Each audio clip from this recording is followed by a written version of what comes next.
Hello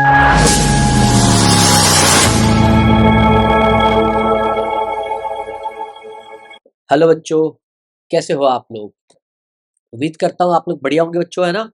खूब सारी पढ़ाई आपने की होगी और जैसा कि मैंने ड्यूअल नेचर का वन शॉट दिया था आपको, बड़ी मेहनत की थी मैंने, तो आपने देखा होगा तो आपको अच्छा लगा होगा, है ना? एक शिकायत है बच्चों आपसे, अगर आप लोग लेक्चर देख रहे हो और अगर जेन्युइनली आपको समझ में आ रहा है या मैं आपकी हेल्प कर पा रहा हूँ, तो बेटा थोड़ा-सा मोटिवेशन तो मुझे भी चाहिए, है ना? अगर आपको जो जो चीज़ सही लग रही है कि ये चीज़ समझ में आया है या चीज़ पहले नहीं पता था अब आ गया या फिर थोड़ा कन्फ्यूज़न था अब क्लियर हो गया या हाँ, जो अच्छा पढ़ा रहे हैं, तो बेटा उस चीज़ का थोड़ा-सा मैं चाहूँगा कि आप उस चीज़ को थोड़ा पॉज़िटिवली मुझे भी रिप्रेज़ेंट करो कि मुझे भी दिखना चाहिए कि हाँ यार, अगर मैंने मेहनत किया है तो वो बच्चों को दिख रहा है, बच्चों को समझ आ रहा है। तो प्रोत्साहन जो है वो मुझे मिलना चाहिए, है ना? उम्मीद करता हूँ अगर आप बहुत अच्छे अगर आप जैसे मैं फिर नोट्स लेके आया हूँ, फिर मैंने ये आपको जो है बेटा ये नया चैप्टर एटम जो है मैंने आज डिस्कस करने को बुलाया है, कि जो एटम चैप्टर है वो मैं डिस्कस करूँगा आपसे। तो बच्चों अगर मैं मान लीजिए कि मेहनत कर रहा हूँ, तो आपको भी बेटा पीछे नहीं हटना चाहिए। अगर आप लेक्चर्स देख रहे हैं, तो मुझे पता होना चाहिए कि आप देख रहे हैं, ठीक है? सभी से बेटा रिक्वेस्ट है। चलिए, अब मैं एटम की शुरुआत कर रहा हूँ। देखो बच्चों इसको भी अपन 2 घंटे के अंदर-अंदर निपटाएँगे। डुअल नेचर की कुछ क्वेश्चंस जो इम्पोर्टेंट और एटम के मैं एक साथ बेटा कंसीडर कर लूँगा। मैं एक साथ ही बेटा आपको समझा दूँगा। अ, हाँ बच्चों इस नोट्स में कुछ बच्चों मुझसे पूछ रहे थे, हाँ बच्चों मेरा नाम सुशांत सिंह राजपूत है और ये बिल्कुल सही है और मैं आप लोगों को बेटा ये नोट्स पे जो है वो आ जा रहा है। चलिए मैं कई बच्चे पूछ रहे थे तो मैं बता दूँ कि हाँ बच्चों मेरा नाम सुशांत सिंह राजपूत है और मैं आपको फिज़िक्स पढ़ा रहा हूँ। चलिए, तो इस चैप्टर के अंदर क्या पढ़ना है और एटम क्या होता है? देखो यार अगर आपने क्लास 9th पढ़ी होगी, तो आपको बताया गया होगा कि एटम क्या होता है और एटम की खोज किसने की। तो जब आप पढ़ोगे तो आपको पता चलेगा कि एटम की खोज किसने की। एटम के अंदर क्या हुआ? जैसा पढ़ोगे as we know the first model of atom was proposed by J Thomson in 1898 यानी कि इससे पहले एटम की खोज किसी ने की नहीं थी। देखो बेटा 2 चीज़ें हैं, एक जो मैं आपको एग्ज़ाम के लिए पढ़ाना चाहता हूँ और दूसरा बच्चों जो मैं आपको बेसिक नॉलेज देना चाहता हूँ।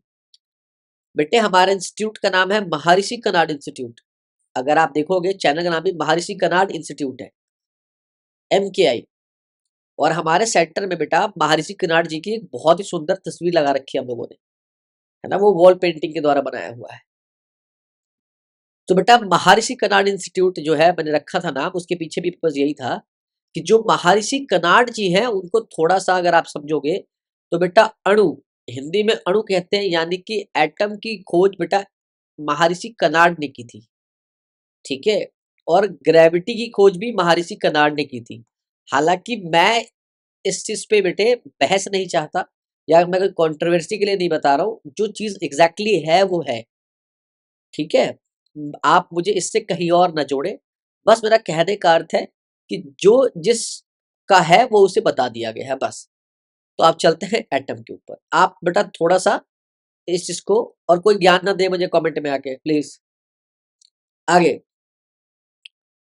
अकॉर्डिंग टू दिस मॉडल अब जे थॉमसन ने एक मॉडल दिया, उन्होंने कहा कि वाटरमेलन, तरबूज, हिंदी में होता है ना तरबूज। उन्होंने कहा एक तरबूज देखा है बच्चों से? बच्चों ने कहा हाँ देखा है, तरबूज देखा है। बोला बताओ तरबूज कैसा होता है? बच्चों ने कहा तरबूज जो होता है वो इस तरह से होता है, बाहर ग्रीन सी पट्टी होती है और अंदर जो होता है वो लाल-लाल भरा होता है इस तरह से, लाल-लाल भरा होता है। तो उन्होंने कहा हाँ एटम ऐसा ही होता है, ठीक है? अब एक डेल्टन्स एटॉमिक थ्योरी आती है, उस पे भी बात करेंगे।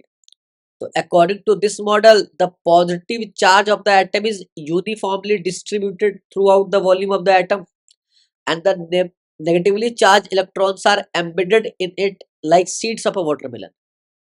अब देखो कि वाटरमेलन में इस तरह से लाल लाल लाल लाल लाल लाल था, है ना?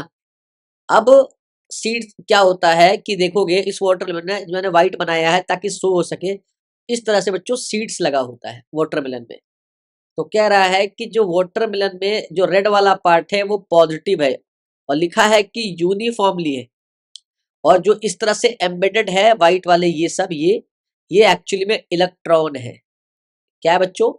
ये इस तरह से इलेक्ट्रॉन है ना बेटा। इस मॉडल को प्लम पुडिंग मॉडल भी कहते हैं, तो 1 मार्क्स में अगर आए तो पढ़ लेना। This model was called plum pudding model of the atom. और बेटा ये यही है ना, इसमें जो ये है ये इलेक्ट्रॉन एम्बेडेड है, और जो पूरा ये वॉल्यूम है बेटा ये पूरा रेड रेड पार्ट है वाटरमेलन का तरह, मतलब ये पॉजिटिव चार्ज।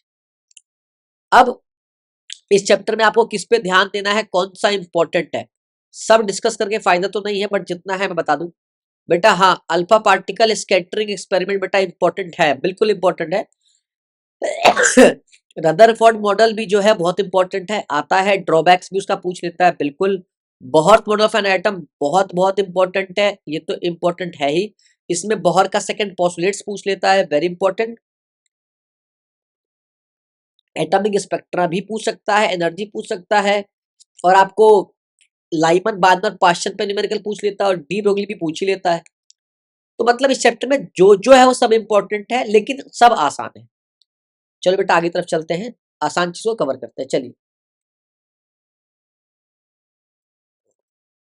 रदरफोर्ड मॉडल, थोड़ा इसको पढ़ना शुरू करो। रदरफोर्ड मॉडल को जीजर एंड मैजरन एक्सपेरिमेंट भी कहते हैं। अगर ये नाम भी आया जीजर मैजरन एक्सपेरिमेंट, तो इसको आप रदरफोर्ड मॉडल ही समझेंगे, है ना। अगर वो आपसे थोड़ा सा भी इंटरटेनमेंट चाहेगा तो बेटा आपको ये लिख के दे देगा, और आप माथा पीटोगे कि भैया ये क्या है, तो पढ़ा ही नहीं। ठीक है, Rutherford alpha particle scattering experiment है, उसका एक दूसरा नाम है। देखो बेटा, ये जो है ना, ये वाला, ये मैं पहले आपको डायग्राम समझाता हूँ, फिर समझ में आएगा। ये जिंक सल्फाइड का स्क्रीन है। जिंक सल्फाइड ही क्यों लिया है? जिंक सल्फाइड का स्क्रीन है, और ये जो है बच्चों ये डिटेक्टर है। अब क्या डिटेक्टर है? डिटेक्टर का मतलब है कि ये डिटेक्टर बताएगा कि ये कितना एंगल से डेविएट हुआ है। डिटेक्टर काम है डिटेक्ट करना, ठीक है। अब ये जो है बेटा, ये थिन गोल्ड फॉइल है, मतलब कि सोने की पतली चादर, सोने की पतली चादर।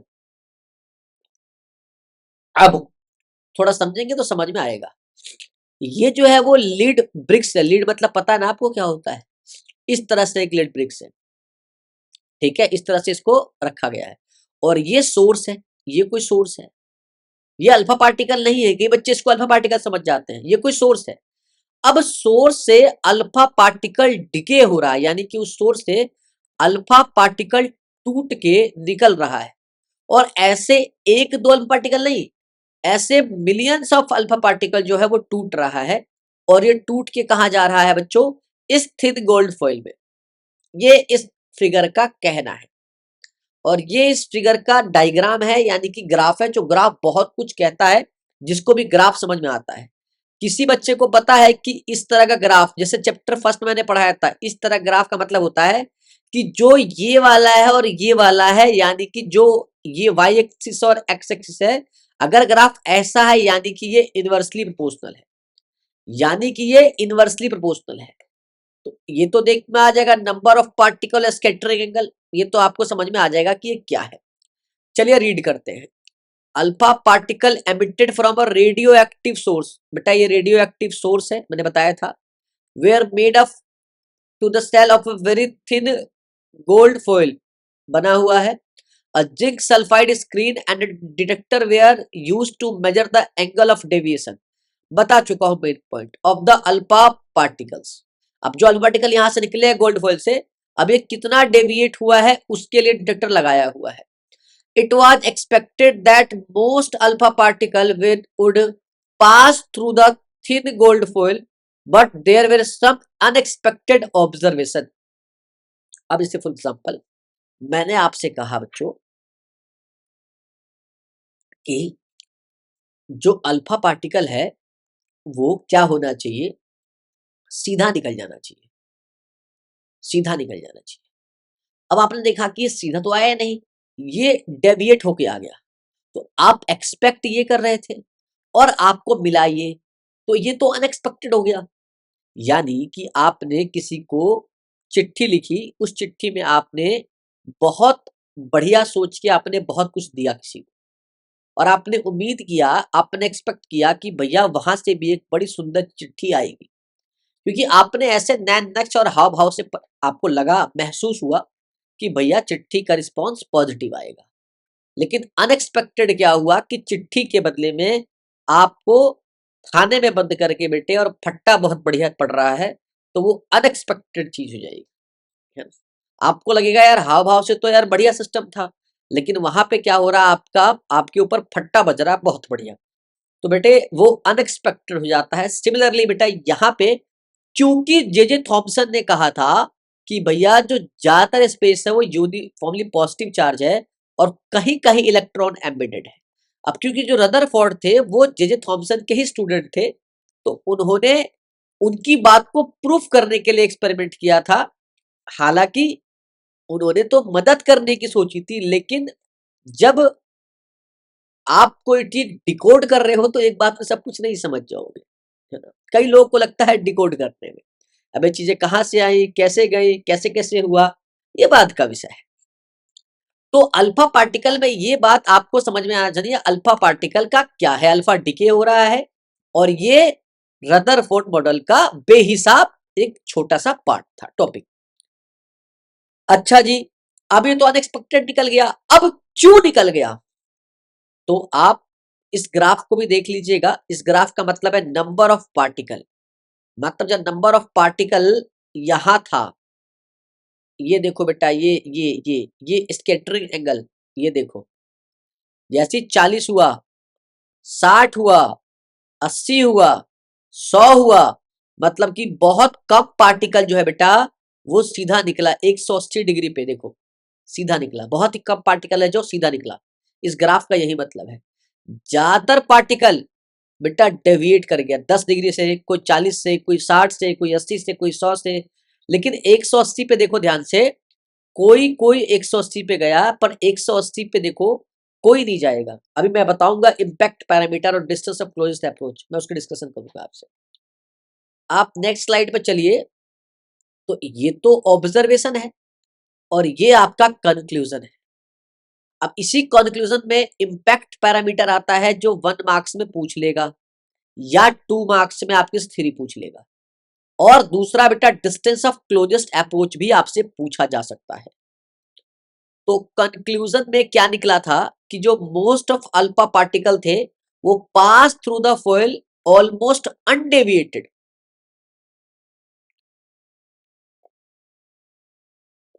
सर अभी आप कुछ और कह रहे थे, अभी आप कुछ और कह रहे हो।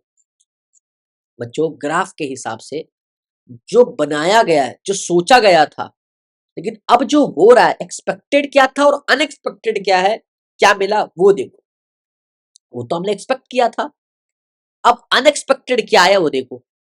इसका मतलब कि गोल्ड फॉइल से सारी अल्फा पार्टिकल सीधे निकल गई। सर इसका क्या मतलब, अब ये कंक्लूजन नहीं, अभी सिर्फ ऑब्जर्वेशन, कि पहले तो सारा पार्ट, बहुत सारा जो अल्फा पार्टिकल था वो तो अनडेविएटेड निकला। अनडेविएटेड का मतलब कि 180 डिग्री पर, यानी कि सीधा। अब ये चीज लोगों को समझ नहीं आ रही, भाई क्या मतलब है। दूसरा पॉइंट पढ़ो और समझ में आ जाएगा। सम अल्फा पार्टिकल्स वेयर डेविएटेड, अच्छा कुछ डेविएट हुआ, अच्छा, थ्रू स्मॉल एंगल। अब स्मॉल एंगल क्या था, वही 10 डिग्री, 20 डिग्री, 11 डिग्री, 12 डिग्री, हो सकता है 8 डिग्री भी हो। वेरी फ्यू, अच्छा जी, 1 in 8,000, यानी कि 8,000 अल्फा पार्टिकल जब जाएगा तो उसमें से कोई एक particles reflected back from the coil. अच्छा मतलब कि कोई कोयल से टकरा के भी आया था जी, मतलब कोई गया और टकरा के वापिस आ गया, यानी कि सेम पाथ कवर करा। अच्छा, ये 3 बातें तो बच्चों आपका ये ऑब्जर्वेशन था, और ऑब्जर्वेशन पे किसी का कोई अधिकार नहीं होता है बच्चों। ये आप भी एक्सपेरिमेंट कर सकते हो और आप देखोगे आपको ऐसा ही मिलेगा। ये तो हो रहा है, ये तो नेचर्स कॉल है, ऐसा होगा, ऐसा हो रहा है। बट अब इसका कंक्लूजन है कि भैया क्यों हुआ, तो आप इन पॉइंट्स को थोड़ा बहुत आप याद रखोगे तो आपको क्लियर हो जाएगा। इन्होंने बताया, मैं नहीं। कंक्लूजन की most of the space in atom is empty. अब इन्होंने अंदाजा लगाया कि भैया अगर बहुत सारे अनलिमिटेड थे, इसका मतलब रास्ते में कोई मिला ही नहीं, और जब रास्ते में कोई मिला ही नहीं तो मतलब जगह खाली थी, तो भैया एम्प्टी है। दूसरा step, most of the mass most of the mass of the atom is concentrated in a very small region called nucleus। अच्छा, तो जो जे जे थॉमसन था वो तो इलेक्ट्रॉन बताया, मतलब कि डिस्कवरी ऑफ इलेक्ट्रॉन बात करें तो जे जे थॉमसन आ जाएगा। 1 मार्क्स का क्वेश्चन ये भी बन सकता है कि कैसे डिस्कवर करा। दूसरा, रदरफोर्ड ने सबसे बड़ा या सबसे बड़ी अचीवमेंट जो कहोगे, उन्होंने ये बना लिया कि भैया उन्होंने न्यूक्लियस को ढूंढ लिया। उन्होंने कहा कि एक बहुत ही हैवी मास डेंस जो है वो कंसंट्रेटेड है बहुत स्मॉल रीजन में, जिसको हम न्यूक्लियस कहते हैं। आपको लिखा हुआ है यहाँ पे देखोगे तो which is a very dense, बहुत dense and tight and tightly packed ऐसा होता है कि इस तरह से पैक्ड हो। अच्छा, this is called as the nucleus, मतलब डेंस होना चाहिए, भरा भरा होना चाहिए और टाइटली पैक्ड होना चाहिए। तो the nucleus is positively charged. अब तीसरा पॉइंट इसका भी देखो और तीसरा पॉइंट उसका भी देखो। तीसरा पॉइंट ये भी कह रहा है कि the nucleus is positively charge, और तीसरा पॉइंट बोला था कि very few particles reflected back from the foil. इसका मतलब कि अल्फा पार्टिकल भी पॉजिटिव था और न्यूक्लियस भी बेटा क्या था, पॉजिटिव था, क्योंकि बेटा ये कैसा है, हैविली पॉजिटिव है। तो जब ये इसके पास गया तो क्योंकि यहां लग जाएगा फोर्स ऑफ रिपल्सन, क्योंकि बेटा पॉजिटिव चार्ज के पास जाएगा तो क्या होगा बेटा, हैवी रिपल्सन होगा। इसी वजह से ये अपने घर को लौट आया था, इसीलिए ये पीछे आ पाया था। सो बेटा दिस इज द कंक्लूजन। लेकिन अब यहां से एक सवाल आया कि भाई ये अल्फा पार्टिकल इस न्यूक्लियस के पास तो जा रहा था, ये रिपल्सन भी किया किसने, न्यूक्लियस ने, लेकिन बताओ न्यूक्लियस के कितने करीब आके ये जो है वो लौटा, मतलब कि अल्फा पार्टिकल न्यूक्लियस के कितने करीब जा पाया, उस डिस्टेंस को कहते हैं डिस्टेंस ऑफ या इम्पैक्ट पैरामीटर। मतलब कहाँ इम्पैक्ट हुआ, किस जगह से वो लौटा। तो देखो, the impact parameter is the perpendicular distance. Sir अभी तो आप कह रहे थे कि कहां से लौटा। हाँ बच्चों, इसी तरह से दो कंफ्यूजन क्रिएट होता है, दो कंफ्यूजन क्रिएट हो जाता है सेम कॉन्सेप्ट से। इसीलिए बच्चों हम बार बार डिस्टेंस की बात करेंगे।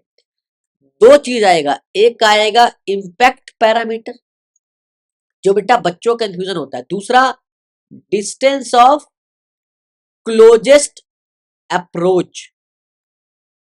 अब बेटा जहां डिस्टेंस आ गया, यानी कि डिस्टेंस शब्द, जहां पे बेटा डिस्टेंस शब्द आ गया, आप वहां पे बच्चों आप ये वाला थ्योरी लगाना कि अल्फा पार्टिकल कितना करीब जा पाया, यानी कि वो डिस्टेंस है, यानी कि न्यूक्लियस से कितनी दूरी तक अल्फा पार्टिकल गया है।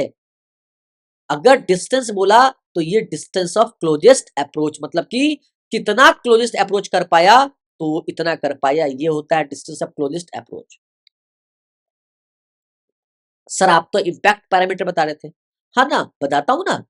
अब ये एक मिनट बच्चों, ये थोड़ा सा गलत जगह बन रहा है, एक मिनट। ये देखो बच्चों, ये देखो, ये न्यूक्लियस है, ये पहला है ऑर्बिट और ये दूसरा ऑर्बिट है। अब अगर मैं पूरा एक एटम मान लेता हूं, तो एटम के अंदर न्यूक्लियस बहुत छोटी स्मॉल जगह पे है, ये न्यूक्लियस है। अब कोई अल्फा पार्टिकल जो है वो यहां से निकल रहा था, तो वो तो अनडेविएटेड जाएगा। कोई अल्फा पार्टिकल यहां से इस तरह से, इस तरीके से गया, तो ये तो बेटा न्यूक्लियस पे टकराया, कोई ऐसे चला गया, देखो कोई इस तरह से, तो ये न्यूक्लियस से थोड़ा सा ऊपर है, समझ रहे हो, देखो डिस्टेंस समझना थोड़ा सा, और कोई न्यूक्लियस से ये देखो ये देखो जा रहा, देखो ये हल्का सा ऊपर है। अब इन तीन लाइन का मतलब क्या है, इसे ही इंपैक्ट पैरामीटर कहेंगे, सुनना। अब पहला जो ऊपर वाला है यानी कि फर्स्ट, सेकंड और थर्ड, बेटा फर्स्ट जो है वो क्या होगा, क्योंकि न्यूक्लियस के पास में है लेकिन इन दोनों से दूर है तो वो कम डेविएट होगा, और जो ग्रीन वाला है वो ज्यादा डेविएट होगा। मतलब कि न्यूक्लियस के जैसे पास जाओगे तो ज्यादा डेविएशन मिलेगा, और न्यूक्लियस के कम मतलब डिस्टेंस में रहोगे तो कम डेविएशन होगा। तो ये तो हमको पता है ना भाई, क्योंकि पॉजिटिव चार्ज पॉजिटिव को तो रिपेल ही करेगा। तो the impact parameter is the perpendicular distance of the initial velocity vector of the alpha particle from the center line of the nucleus. Higher the impact parameter, smaller will be deviation in the alpha particle. अभी समझ में आ गया होगा। अगर इसकी भाषा में समझ अगर इसकी भाषा में समझना समझिए, अगर ये न्यूक्लियस है तो ये बेटा सेंटर लाइन है। अब अगर इस सेंटर लाइन से क्योंकि लाइंस पैरेलल होंगी आपस में, ये परपेंडिकुलर डिस्टेंस है, अगर ये परपेंडिकुलर डिस्टेंस ज्यादा हुआ तो यानी कि आप ऊपर हो न्यूक्लियस के, ये कम हुआ तो आप उतने पास होते जाओगे। तो इम्पैक्ट पैरामीटर जितना ज्यादा होगा आपका डेविएशन उतना कम होगा, यानी कि दो पैरेलल लाइंस के बीच की जो दूरी है वो बेटा यहाँ इम्पैक्ट पैरामीटर कहलाती है। तो ये कब इम्पैक्ट पैरामीटर जो है बच्चों कौन कितना डेविएट करेगा ये उस बात पे डिपेंड, वो उसको बताता है इम्पैक्ट पैरामीटर।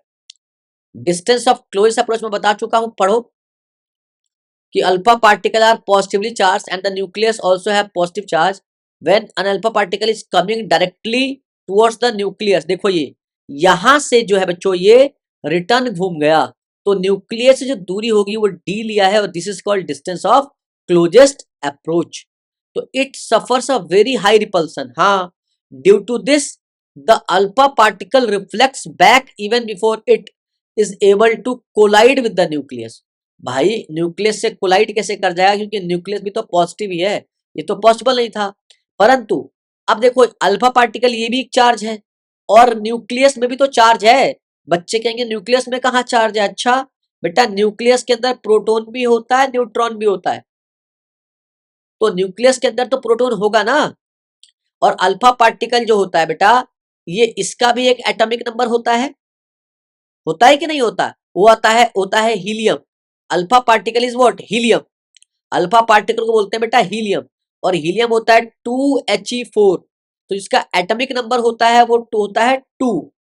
और बेटा जितना एटॉमिक नंबर होता है उतना ही नंबर ऑफ इलेक्ट्रॉन होता है, और उतना ही नंबर ऑफ प्रोटॉन होता है। केमिस्ट्री में कितनी बार पढ़ा होगा।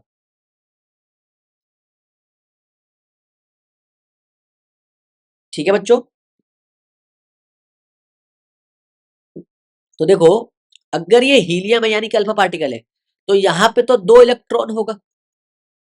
अब ये न्यूक्लियस है, मुझे नहीं पता है कि किसका न्यूक्लियस है, लेकिन मुझे इतना पता है कि कोई भी एलिमेंट होगा उसका जेड एटॉमिक नंबर होगा, तो जितना एटॉमिक नंबर होगा उतना ही तो उसमें प्रोटॉन होगा। तो इसको 2e मान लो, इसको z मान लो, और इसके बीच की दूरी जो है बेटा वही तो इम्पैक्ट पैरामीटर है जो जो आपको निकालने की कोशिश करेगा। तो बेटा आपने इसको डी मान लेना है। मान लो कि अल्फा पार्टिकल कहां पे आके रिपल्सन हुआ है, मान लो यहां से हुआ है डी, तो आप मान लो कि डी क्या थी, इसकी दूरी थी। तो समझ गए होगे मैं क्या कह रहा हूं। अब आगे पढ़ते हैं, आओ। The closest distance that the alpha particle comes to before reflecting back is called the distance of closest approach। पता है, higher the kinetic energy of the incoming alpha particle, ये तो पढ़ चुके हैं भाई, more closer it will go। Anode potential याद करो ऐसा ही था, to the nucleus and hence smaller will be the value of D. अब ज्यादा काइनेटिक एनर्जी छोड़ दोगे तो ज्यादा पास चला जाएगा, कम छोड़ोगे तो थोड़ा दूर पे रहेगा। ये तो हम पढ़ चुके हैं अल्फा पार्टिकल में भी, वो भी पॉजिटिव बना रहे थे, पॉजिटिव बना रहे थे, नेगेटिव कर रहे थे ना। Hence by using the principle of conservation of energy, बेटा यहां तो होगा ही, तो kinetic energy gets converted into electrostatic potential energy. अब आपने किसी अल्फा पार्टिकल को कुछ काइनेटिक एनर्जी देके, मैं एक मिनट पेन चेंज कर लेता हूं, आपने कुछ काइनेटिक एनर्जी देके भेजा था इस अल्फा पार्टिकल को न्यूक्लियस के पास, तो यही काइनेटिक एनर्जी कन्वर्ट हो गया इलेक्ट्रोस्टैटिक पोटेंशियल एनर्जी। और काइनेटिक एनर्जी का फॉर्मूला होता है हाफ एम वी का स्क्वायर। वी क्या होगी, velocity of the alpha particle, और एम आपको वही अल्फा पार्टिकल का जो मास होगा, यानी कि 2 इलेक्ट्रॉन। अगला, इलेक्ट्रोस्टैटिक पोटेंशियल एनर्जी क्या होता है, यू, और फॉर्मूला क्या होता है, के Q1 Q2 अपोन अपोन बेटा डी या डी का स्क्वायर, बेटा आर होता है, यहाँ स्क्वायर नहीं आता। तो इसलिए बेटा फर्स्ट और सेकंड चैप्टर की बहुत इंपॉर्टेंस थी, इसलिए मैंने बेटा वो दोनों करवा दिया है आपको, है ना। अगर आप जाके देखोगे बेटा, तो अब क्योंकि ये दोनों एनर्जी सेम है, तो आप इसको इक्वेट कर पाओगे, जैसे इन्होंने यहाँ पे कर दिया है, जैसा कि बच्चों इन्होंने यहाँ पर कर दिया है।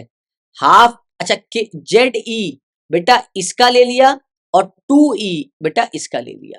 तो इन्होंने क्या कर, यू क्या किया, के 2e जेड ई, है ना, जेड इंटू ई कर दो, ठीक है, डिवाइड बाय जितना एटॉमिक नंबर होता है इलेक्ट्रॉन हो जाएगा, और साथ में इन्होंने डी किया, तो 2e जेड ई का मतलब हो जाएगा, इन्होंने इस तरह से इसको ले लिया कि 2k जेड ई का स्क्वायर, जेड क्या है बेटा एटॉमिक नंबर, आप 5 लिख दोगे 5 इलेक्ट्रॉन हो जाएगा, डिवाइड बाय डी, और इसको इक्वेट कर दिया उन्होंने हाफ एम वी स्क्वायर के साथ।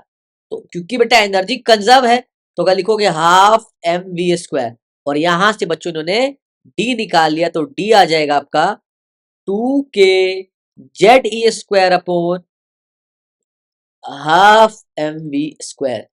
इस हाफ को आप ऊपर भी लेके जा सकते हो बेटा, तो ये 4 हो जाएगा, जैसा कि इसमें आपको दिखा हुआ है। और ये बेटा अगर 1 मार्क्स में या 2 मार्क्स में आया तो आप बता देना। बेटा असली कहानी तो अब शुरू होने वाली है, अब तक तो हम मजाक पढ़ रहे थे, है ना। इस पेज के बाद जो है वो कहानी स्टार्ट होगी, अब तक तो बस ऐसे ही था। अब आपको बता रहा है इम्पैक्ट पैरामीटर में वगैरह वगैरह is inversely proportional to the kinetic energy of the alpha particle. सही बात है भैया, काइनेटिक एनर्जी बढ़ा दोगे तो डी जो है वो आपका कम हो जाएगा। क्यों, डिस्टेंस ऑफ क्लोजेस्ट अप्रोच, वो अभी आपने बेटा अगर आपने अभी देखा होगा, तो काइनेटिक एनर्जी देखो ना, डी से कैसा है, इनवर्सली रिलेशन है, ठीक है। दूसरा, D is always be greater than the nuclear radius. हाँ भाई, अब ये न्यूक्लियर है, न्यूक्लियस है, तो न्यूक्लियस के रेडियस से तो दूरी रहे, बड़ा ही होगा, क्योंकि अगर इसके बराबर हो जाएगा तो यहाँ कोलाइड नहीं कर जाएगा। तो बेटा ये स्टेटमेंट भी सही है। अब रदरफोर्ड का रदरफोर्ड ने जो मॉडल दिया, आप उसका क्या बताया, रिजल्ट बताया कि भाई मैंने ये किया है, अब इसका रिजल्ट ये रहा। रिजल्ट क्या दिया, according to Rutherford conclusion all the positive charge of an atom is concentrated inside the small nucleus. The nucleus is dense, heavy and positively charged. तो इसमें तो ये जीत गए, इसमें तो इनको वर्ल्ड कप मिल गया, लो इसमें ये हार गए। एक्चुअली में इन्होंने उतना डिफाइन नहीं करा जो आगे आके इनको बेटा नेल बोहर इनको बचाएंगे, बट फिर भी ये ड्रॉबैक था इनका और गलती हुई। मैंने इसको अधूरा लिखा था इसीलिए, ताकि आप इसको पढ़ो तो ये समझ में आए। इसमें लिखा है the electron of the atom revolves around the nucleus, but इनके आगे इन्होंने इन एन ऑर्बिट वगैरह कुछ लिखा नहीं था। उन्होंने बताया कि ये न्यूक्लियस है, अब न्यूक्लियस के आसपास जो है वो इलेक्ट्रॉन घूमता रहता है, घूमता रहता है। उन्होंने ये बताया इलेक्ट्रॉन जो है वो घूमता रहता है, बस उन्होंने ये बताया। अब इस बात को धर लिए गए, वो पकड़ लिया उन्हें। किसने पकड़ा, किसने पकड़ा और किसने बचाया, इनको पकड़ा मैक्सवेल ने। किसने पकड़ा इनको, मैक्सवेल ने। कैसे पकड़ा, देखो, according to electromagnetic theory a charge particle moves in a circle. अब जो इलेक्ट्रॉन है ये दौड़ेगा सर्कल में, it should emit electromagnetic waves. सही बात है, क्यों, जब कोई चार्ज पार्टिकल इस तरह से घूमेगा तो यानी कि अगर सर्कल घूम रहा है तो चार्ज पार्टिकल वेलोसिटी क्या होगा, चेंज होगा। क्योंकि बेटा घूम रहा है तो डायरेक्शन चेंज होगा, तो डायरेक्शन के चेंज होने से वेलोसिटी चेंज होगा, और वेलोसिटी के चेंज होने से चार्ज जो है वो एक्सेलरेट करेगा, और चार्ज जब एक्सेलरेट करता है तो वो इलेक्ट्रोमैग्नेटिक वेव्स पैदा करता है। ये मैंने पढ़ा रखा है। Due to which its energy should continuously decreases, और जब ऐसा करेगा तो ये अपनी एनर्जी को कॉन्टिन्यूसली क्या करेगा, डिक्रीज करेगा। तो सर्कल इस तरह से होगा, इस तरह से, या अगर बड़ा लोगे तो इस तरह से होगा। समझ रहे हो? तो उन्होंने बोला कि in Rutherford model, since the electron is revolving in a circle, it should emit electromagnetic waves due to which the energy of the electron should go on decreasing, जिसकी वजह से इलेक्ट्रॉन क्या करेगा बेटा, डिक्रीज करेगा एनर्जी को, और क्या होगा, एक समय आके वो न्यूक्लियस से टकरा जाएगा और एटम क्या हो जाएगा, भंग हो जाएगा। परंतु ऐसा तो नहीं होता, एटम भंग तो हुआ नहीं, तो यानी कि जो इन्होंने बताया वो गलत बताया। ये था इनका ड्रॉबैक।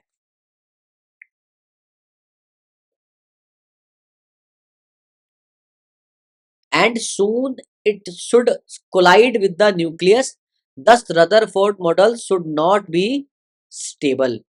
इस तरह की बात इन्होंने करी। एक तो ड्रॉबैक ये था। दूसरा, Rutherford model predict that the electron in the atom would emit a continuous spectrum of waves. अब कंटिन्यूअस स्पेक्ट्रम क्या होता है ये थोड़ी देर में डिस्कस करेंगे, अपने आप आ जाएगा। But in reality it was found that the atoms emits only certain wavelengths known as line spectrum। अब ये लाइन स्पेक्ट्रम में आपको अनिल बोर जी पढ़ाएंगे, तो वहां पे भी आपको एक्सप्लेन करेंगे। तो ये वाले दो पॉइंट जो है बच्चों को समझ लीजिएगा कि रदरफोर्ड ने बताया था कि इलेक्ट्रॉन किसी एटम में है तो उसकी वजह से कंटिन्यूअस स्पेक्ट्रम होगा वेव्स का। वेव्स मतलब वही वेवलेंथ का, परंतु ऐसा नहीं होता है, वो सर्टेन वेवलेंथ ही प्रोड्यूस करती है, एमिट करती है। ये कहने का अर्थ है। यहां से बच्चों आपको एक नई कहानी मिलेगी, और यही आके से कहानी आपको थोड़ा सा और विवेक के साथ सुनना है, और ढंग से थोड़ा और ध्यान देने की आवश्यकता है बच्चों। कई बच्चे मुझसे रिक्वेस्ट कर रहे थे कि नीट की प्रीवियस ईयर जैसा आपने कराया जेई का वो और डाल दो। बेटा वो डाले तब जब आप मुझे थोड़ा सा प्रोत्साहन दें। मुझे लगना भी तो चाहिए कि आप मेहनत कर रहे हैं, आप मेरा काम कर रहे हैं, जैसे मैंने आपको होमवर्क दिया आप पढ़ रहे हैं। बेटा लेक्चर्स डालना कोई बड़ी बात नहीं है, ये आपके लिए मैं अलग से रिकॉर्ड कर रहा हूँ। कुछ तो मैं लाइव लेक्चर डाल देता हूँ, कुछ मैं अलग से रिकॉर्ड करता हूँ, तो मेहनत तो होती है ना भाई। ठीक है, तो अब पढ़ रहे हैं बेटा Bohr model of hydrogen atom. अब बोहर जो है ना बड़े समझदार थे। इन्होंने कहा यार हाइड्रोजन है, और हाइड्रोजन का तो एक ही होता है 1H1। कुछ कहेंगे सर 1H2 भी तो होता है। हाँ बेटा हाँ बिल्कुल होता है, वो आइसोटोप्स की बात मैं नहीं कर रहा हूँ, मैं 1H1 की बात कर रहा हूँ। तो जब इसका एटॉमिक नंबर 1 है तो इलेक्ट्रॉन भी 1 होगा, प्रोटॉन भी 1 होगा। तो इसको डिस्कस करना थोड़ा सा आसान हो जाएगा, इजी हो जाएगा, और यही इन्होंने किया। लेकिन ये भी पकड़े गए, इनको भी दबोचा गया, इनके भी ड्रॉबैक्स आए। तो ऐसा नहीं है कि ये सही है, लेकिन हाँ आपके सिलेबस में जितना ये सही है उतना ही आपको पढ़ना है। चलिए, तो नेल बोर ने 3 पोस्टुलेट्स दिए बच्चों। कितने पोस्टुलेट्स दिए? 3 पोस्टुलेट्स दिए। उन्होंने रदरफोर्ड को बचाया भी, क्योंकि वो उनके गुरु थे, और गुरु को बचाना तो बेटा फर्ज बनता है। इन्होंने बताया कि जो नेल बोर वॉज कन्विंस्ड, इन्होंने कन्विंस किया लोगों को कि रदरफोर्ड मॉडल जो है वो करेक्ट था। बट उन्होंने बताया कि he said that the electromagnetic theory can not be applied या could not be applied to the atomic level. मतलब कि जो इलेक्ट्रोमैग्नेटिक वेव्स की थ्योरी है ये एटम लेवल पे अप्लाई नहीं होता, ये एटम लेवल पे अप्लाई नहीं होता, ये बताया आपके नेल्स बोहर ने। अब कैसे, वो देखो। उन्होंने पहला लॉ दिया, 3 पोस्टुलेट्स दिए, या आप लॉ कह लो। पहला, an electron in an atom, किसी भी एटम में जो इलेक्ट्रॉन है, can revolve only in certain stable orbits. अब क्या है बेटा, हर इलेक्ट्रॉन को एनर्जी के हिसाब से ऑर्बिट मिल गया, in which it will not emit any energy. अब बाद में ये भी बताएंगे कि एक्साइटेड स्टेट आएगा, यानी कि तब इलेक्ट्रॉन जो है वो सेल चेंज करेगा, बताएंगे ये भी। बट फिलहाल क्या कह रहे हैं पहले में कि भैया जहां है वही रहेगा और ये कोई एनर्जी एमिट नहीं करेगा। दस each atom has certain definite stable orbits. क्या बोला कि हर एटम के पास अपना एक सर्टेन डेफिनेट स्टेबल ऑर्बिट्स होता है, नोन एज स्टेशनरी ऑर्बिट्स। बेटा ऑर्बिट जो होता है वो स्टेशनरी होता है, इलेक्ट्रॉन जो है वो रिवॉल्व करता है। तो पहला पोस्टुलेट्स यही है। किसी को डाउट हो तो पूछ लेना, मतलब कि न्यूक्लियस के पास इलेक्ट्रॉन घूमता तो है लेकिन अपने स्टेशनरी ऑर्बिट में, फिक्स ऑर्बिट में घूमता रहता है, और ये इलेक्ट्रोमैग्नेटिक वेव्स पैदा नहीं करता। वो थ्योरी यहाँ एप्लीकेबल नहीं है क्योंकि एटॉमिक लेवल पे ये यूज नहीं कर सकता या ये अप्लाई नहीं करता है। अब बेटा इसका दूसरा पोस्टुलेट्स वो बड़ा इंपॉर्टेंट, आ जाओ। दूसरा, stable orbits are those orbits, अब जो स्टेबल हैं यानी कि ये वाले, ये वो ऑर्बिट हैं जिनका एंगुलर मोमेंटम जो है वो इलेक्ट्रॉन के इंटीग्रल मल्टीपल ऑफ h/2π के है। अब एंगुलर मोमेंटम क्या होता है? एंगुलर मोमेंटम होता है L, और L क्या होता है? ये होता है P क्रॉस R। अब P क्रॉस R क्या होता है? यानी कि होता है MVR साइन थीटा। अगर मैं बेसिक बेसिक बात करूं, ज्यादा पढ़ाने को बैठा नहीं मैं, P जो होता है वो M इंटू वी होता है मोमेंटम की बात करूं तो अगर मैं पुट कर दूं तो L आ जाएगा M into V cross R। तो ये बेटा ब्रैकेट लोगे और इसे खोलोगे तो ये यही आएगा। अब क्योंकि V और R, तो बेटा अगर ये R है तो यहाँ पे V इस तक ये होगा, तो क्योंकि ये सर्कल है तो 90 ही बनेगा, क्योंकि सर्कल है तो 90 ही बनेगा बेटा, इलेक्ट्रॉन घूमेगा तो थीटा जो है वो 90 होगा, तो साइन 90 हमेशा 1 होता है, तो L जो है वो आ जाएगा MVR। तो कहता है कि जो फिक्स्ड ऑर्बिट है वो जो है उसका एंगुलर मोमेंटम जो है वो इंटीग्रल मल्टीपल है NH/2π का। अब 2π ही क्यों है बच्चों? क्योंकि एक सर्कल जो है, इन्होंने सर्कल लिया है स्टेशनरी, पूरा घूमने में इलेक्ट्रॉन को 2π ही लगेगा। और n का मतलब है बेटा कि ये पहला ऑर्बिट या दूसरा ऑर्बिट, मतलब अगर ये न्यूक्लियस है बच्चों तो ये पहला ऑर्बिट, ऐसे ही दूसरा ऑर्बिट, ऐसे ही तीसरा ऑर्बिट। तो कौन से वाले में है? h जो होता है प्लैंक्स कांस्टेंट होता है, और यहाँ जो है वो r है, यानी कि न्यूक्लियस से पहले ऑर्बिट के जो रेडियस है वो अलग है, दूसरे का जो है वो अलग है, और तीसरे का जो है वो अलग है, यानी कि r1, r2 और r3, यानी कि न्यूक्लियस से हर ऑर्बिट का जो रेडियस है वो अलग होगा। और यहीं से आपको डेरिवेशन से स्टार्ट होंगी और यहीं से आपको मजा आएगा। ये MVR/NH/2π यहाँ पे याद रखना। MVR क्यों? क्योंकि एंगुलर मोमेंटम जो है यहाँ पे बेटा ये एंगुलर मोमेंटम है, ये क्या है? इलेक्ट्रॉन के इंटीग्रल मल्टीपल है h/2π के, और जो n है वो 1 2 3 है दिया हुआ है। एंगुलर मोमेंटम इज क्वांटाइज बेटा, n जो है वो 1 2 है, h/2π जो है बेटा वो कांस्टेंट है, ध्यान रखेंगे। h प्लैंक्स कांस्टेंट है और 2π भी कांस्टेंट ही है। ठीक है बच्चों, चलो अब तीसरा जो कहा है वो बड़ा इंपॉर्टेंट है। तीसरा जो कहा है बेटा वो बड़ा इंपॉर्टेंट है, थोड़ा तीसरे पे ध्यान देते हैं ना।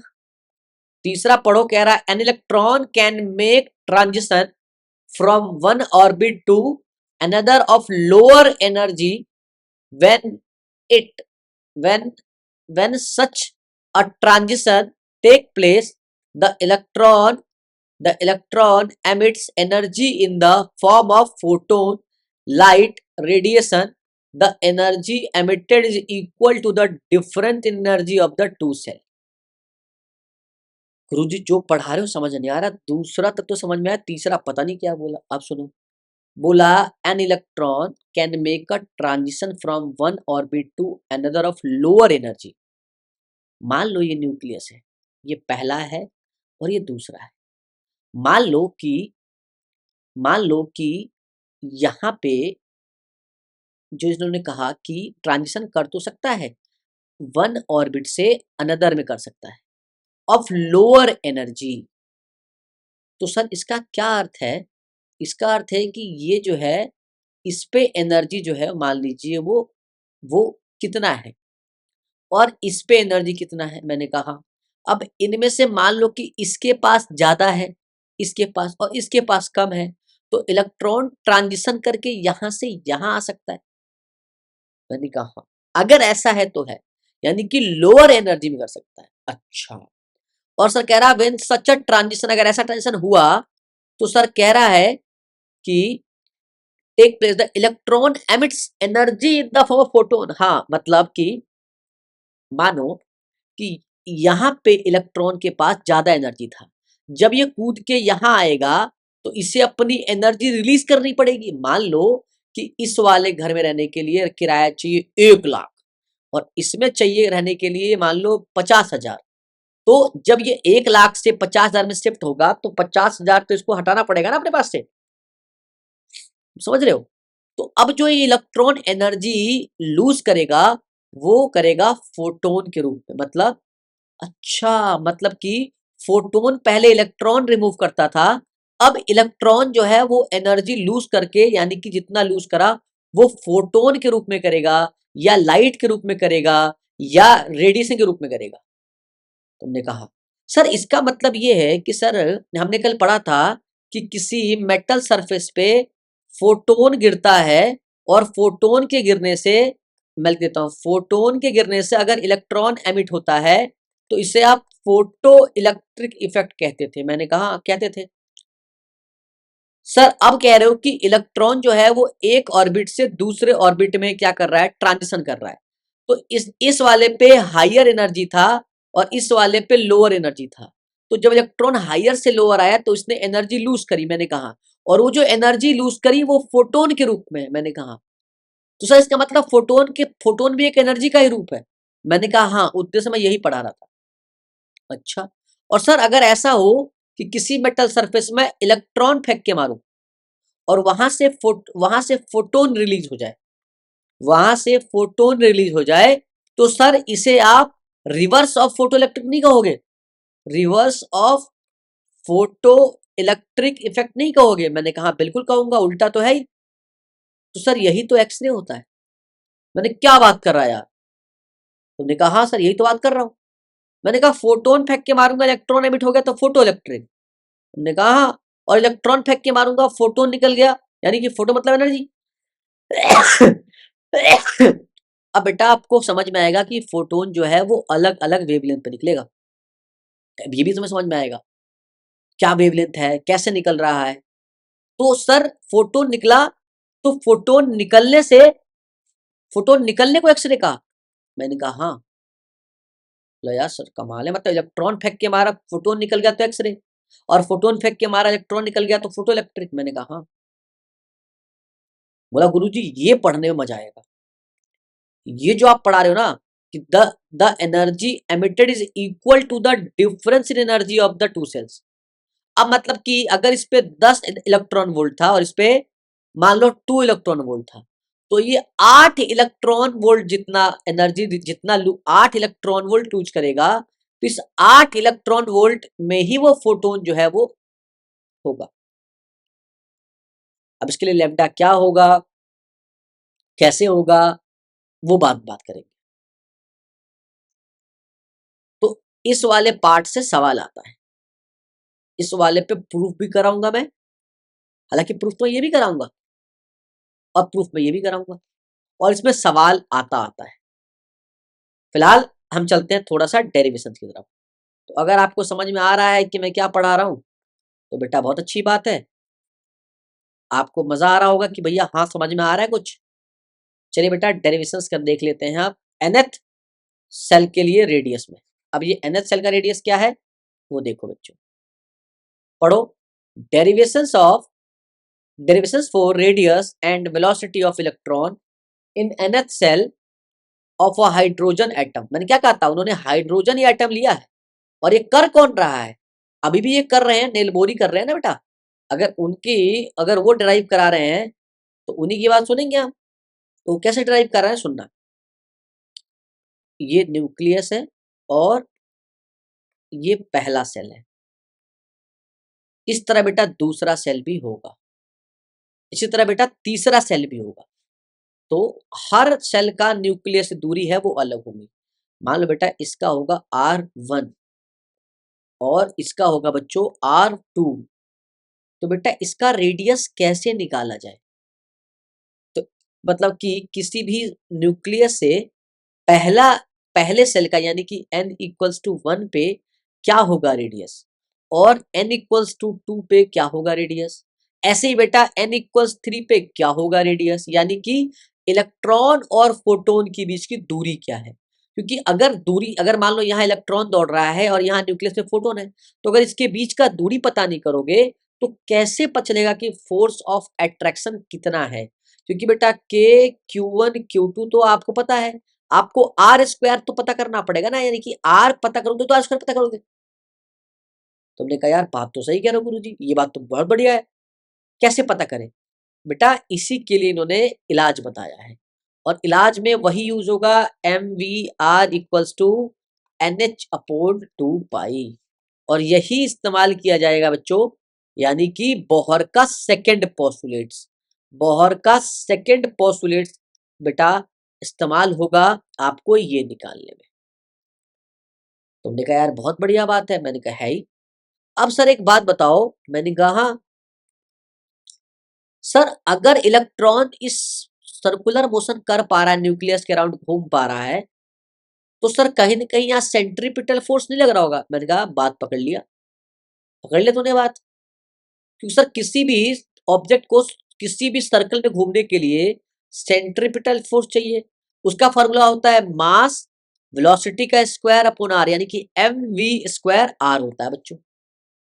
तुमने कहा हाँ सर ये तो होता है, तो ये वाला फोर्स तो लग रहा होगा। तुमने कहा, और सर फोर्स ऑफ इलेक्ट्रोस्टैटिक यानी कि फोर्स ऑफ अट्रैक्शन लग रहा होगा। मैंने कहा सर के, मैंने कहा Q², मैंने कहा Q×Q, और सर R का स्क्वायर होगा।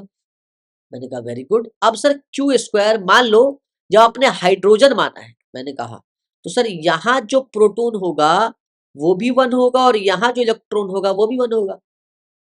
मैंने कहा यार बात तो सही है। तो सर जो Q होगा वो 1 ही तो होगा, यानी कि Q1e होगा, क्योंकि सर Q जो होता है वो +-Ne होता है। तो जब 1 प्रोटॉन है तो 1 ही होगा और इलेक्ट्रॉन है तो 1 ही होगा।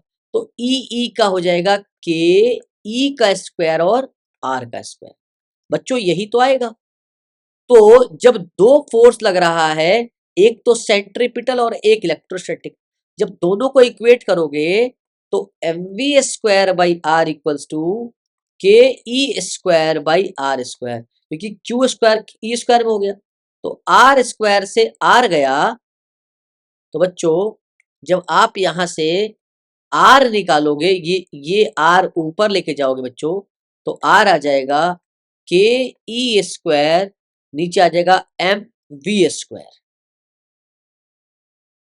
बेटा ये आ जाएगा, ये होगा पहला इक्वेशन। अब बच्चों यहां से देखो mvr=nh/2 पाई है। तो जब आप इस इक्वेशन से वेलोसिटी निकालोगे, क्योंकि यहाँ v² चाहिए, तो जो v आएगा वो आएगा nh/2 पाई m × r। और v चाहिए या v² चाहिए, हमको v² चाहिए। जब v² निकालेंगे तो n का स्क्वायर, h का स्क्वायर, 2 का स्क्वायर 4, पाई का स्क्वायर, m का स्क्वायर, r का स्क्वायर हो जाएगा। और ये इक्वेशन 2 है।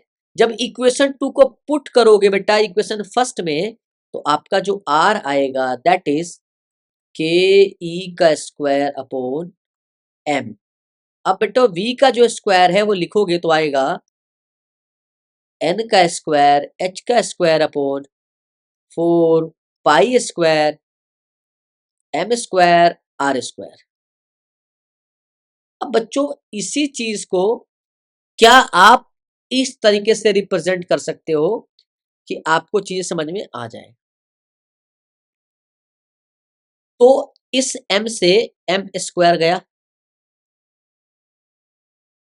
और ये जो k है, k हो जाता है 1/4 पाई एप्सिलॉन।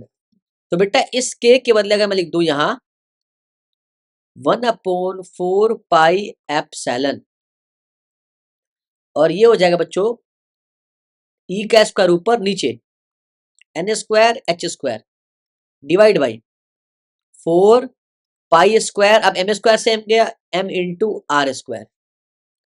तो देखो बच्चों, तो आपको 4 से 4 कटेगा, पाई स्क्वायर से पाई कटेगा। तुमने कहा सर हाँ।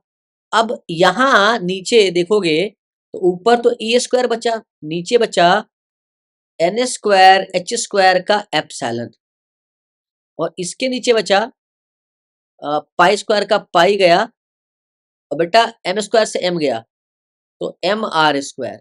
ये पूरा जो है वो ऊपर चला जाएगा, तो जो r देखोगे वो आएगा e का स्क्वायर पाई m r का square upon n square h square epsilon. अब देखोगे बच्चों तो r स्क्वायर से r कट गया, तो बेटा अब आपको यही r तो चाहिए, तो ये वाला r चाहिए, तो ये ऊपर चला जाएगा और ये नीचे आ जाएगा, तो r आ जाएगा n square h square epsilon upon e square pi m।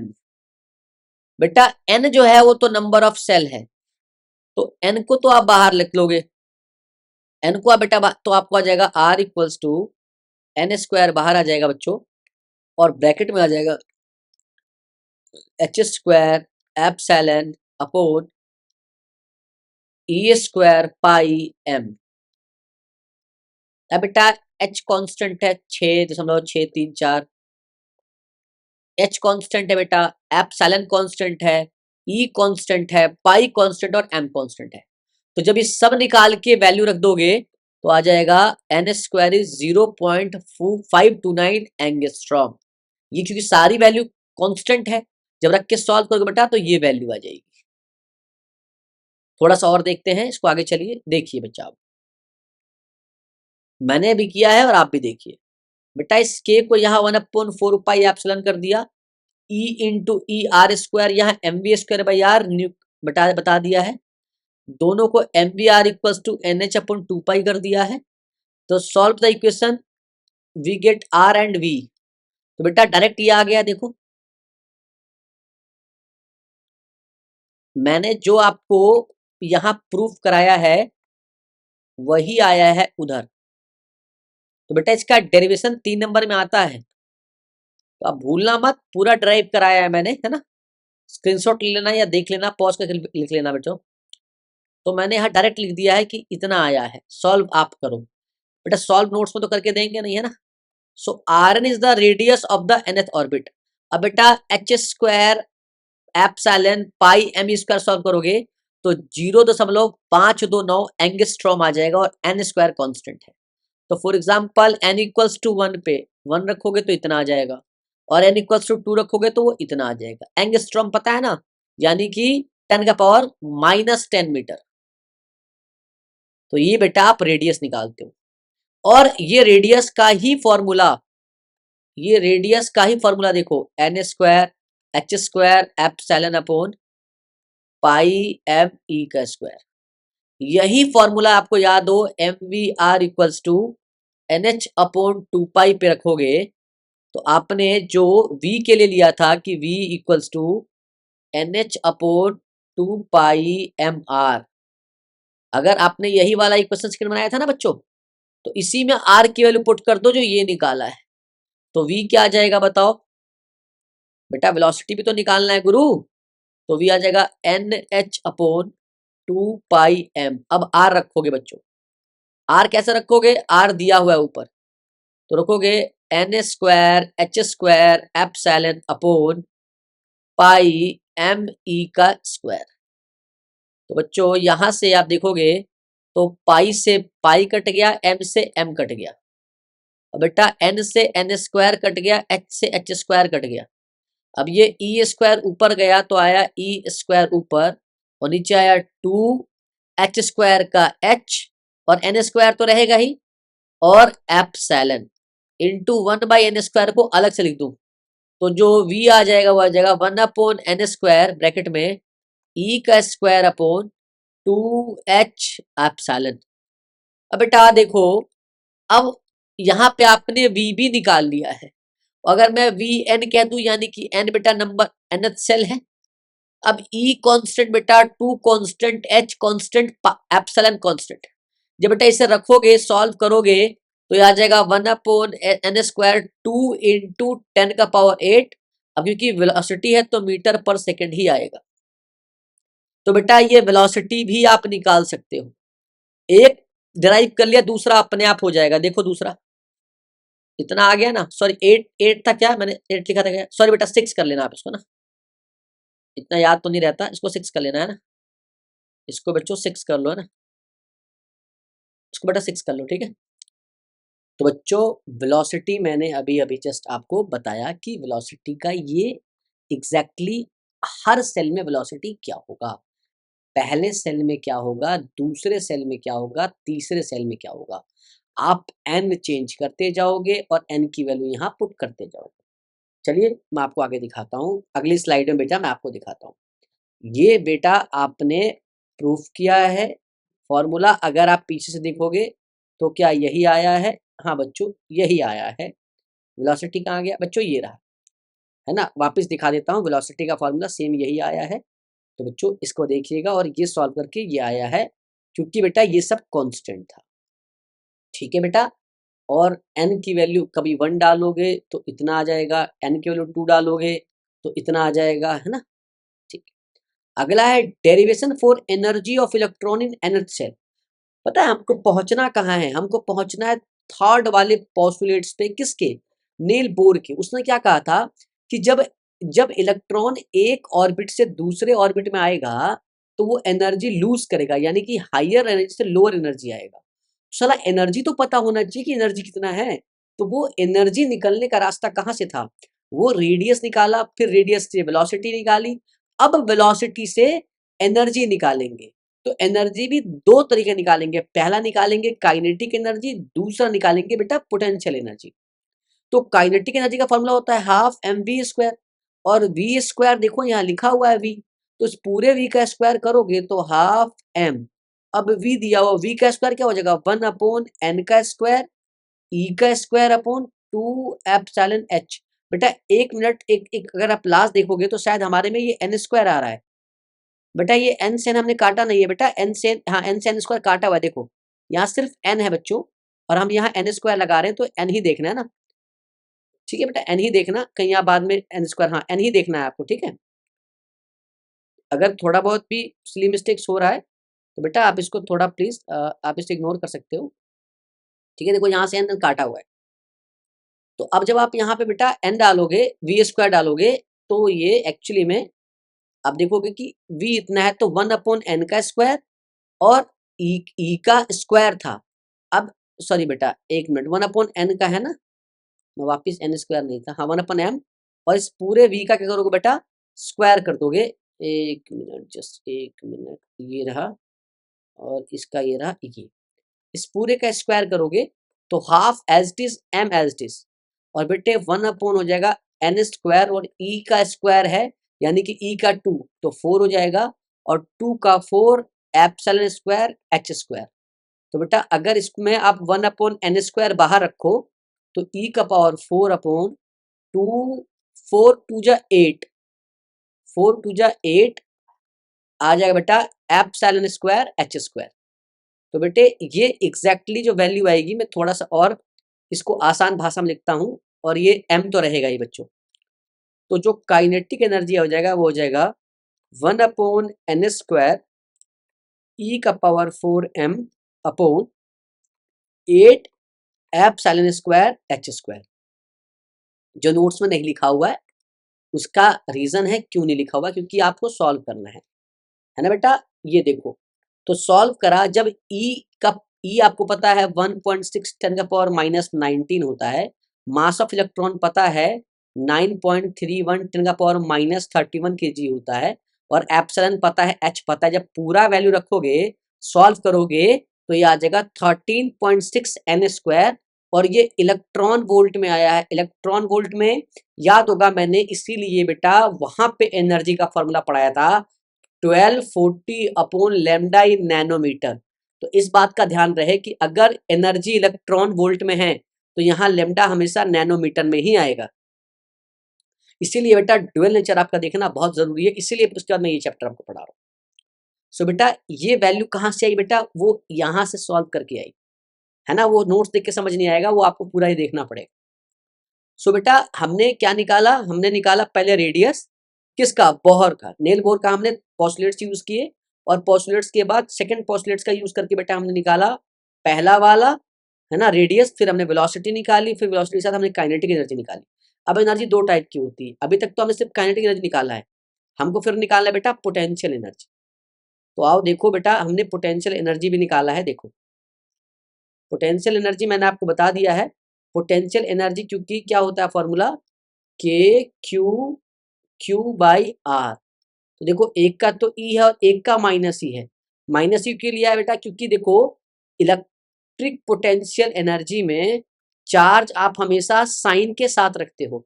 और अगर हाइड्रोजन है तो एक तो प्रोटॉन हो गया और एक इलेक्ट्रॉन हो गया। तो प्रोटॉन पे चार्ज होगा वो प्लस का होता है और इलेक्ट्रॉन पे माइनस का होता है। इसलिए बच्चों यहाँ माइनस लिया, क्योंकि इलेक्ट्रिक पोटेंशियल एनर्जी में चार्ज को हमेशा साइन के साथ रखते हैं। इसलिए बेटा हर एक पॉइंट बड़ा इंपॉर्टेंट होता है। तो ये आ जाएगा आपको आ जाएगा के और ई माइनस का ई स्क्वायर अपॉन में आर। अब के जो है बच्चों आ जाएगा 1/4 पाई एप्सिलॉन, माइनस तो रहेगा ही ई स्क्वायर। और आर का जो फॉर्मूला है वो बेटा यहाँ लिखना है N square H square epsilon pi M E का स्क्वायर। अब बच्चों जब ये रख के सॉल्व करोगे ना, तो बेटा आपको क्या मिलेगा, आपको जो एग्जैक्ट फॉर्मूला मिलेगा मैं आपको बता देता हूँ। पाई से पाई चला जाएगा बेटा, है ना। और एम ई स्क्वायर ऊपर चला जाएगा, तो ये आ जाएगा माइनस का एम ई का पावर 4।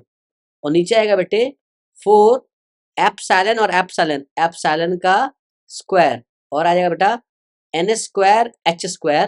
तो इसलिए बेटा अगर आप इसको 1/n स्क्वायर ले लोगे, तो ये बचेगा माइनस का एम ई का पावर 4 अपॉन एप्सिलॉन का स्क्वायर एच का स्क्वायर और 4। बेटा जब आप ये वैल्यू रख के सॉल्व करोगे, एम पता है मास ऑफ इलेक्ट्रॉन, इलेक्ट्रॉन की वैल्यू पता है, 4 कांस्टेंट है, एप्सिलॉन कांस्टेंट और एच कांस्टेंट है बेटा। तो जो पोटेंशियल एनर्जी आएगा वो आएगा माइनस, क्योंकि माइनस याद रखना रखा है, तो माइनस का 27.2 एन स्क्वायर इलेक्ट्रॉन वोल्ट। देखो एन स्क्वायर रहेगा और पोटेंशियल एनर्जी भी इलेक्ट्रॉन वोल्ट में आएगा बच्चों। तो सुनना कि किसी भी न्यूक्लियस के पहले सेल में इलेक्ट्रॉन के पास कितना एनर्जी है वो निकालना सीख गया। बच्चे ने बोला कैसे सीख गया निकालना, भैया आपने रेडियस निकालना सीखा और आपने वेलोसिटी निकालना सीखा। उसी वेलोसिटी से आपने काइनेटिक एनर्जी सीखा और काइनेटिक एनर्जी से फिर आपने पोटेंशियल एनर्जी सीखा।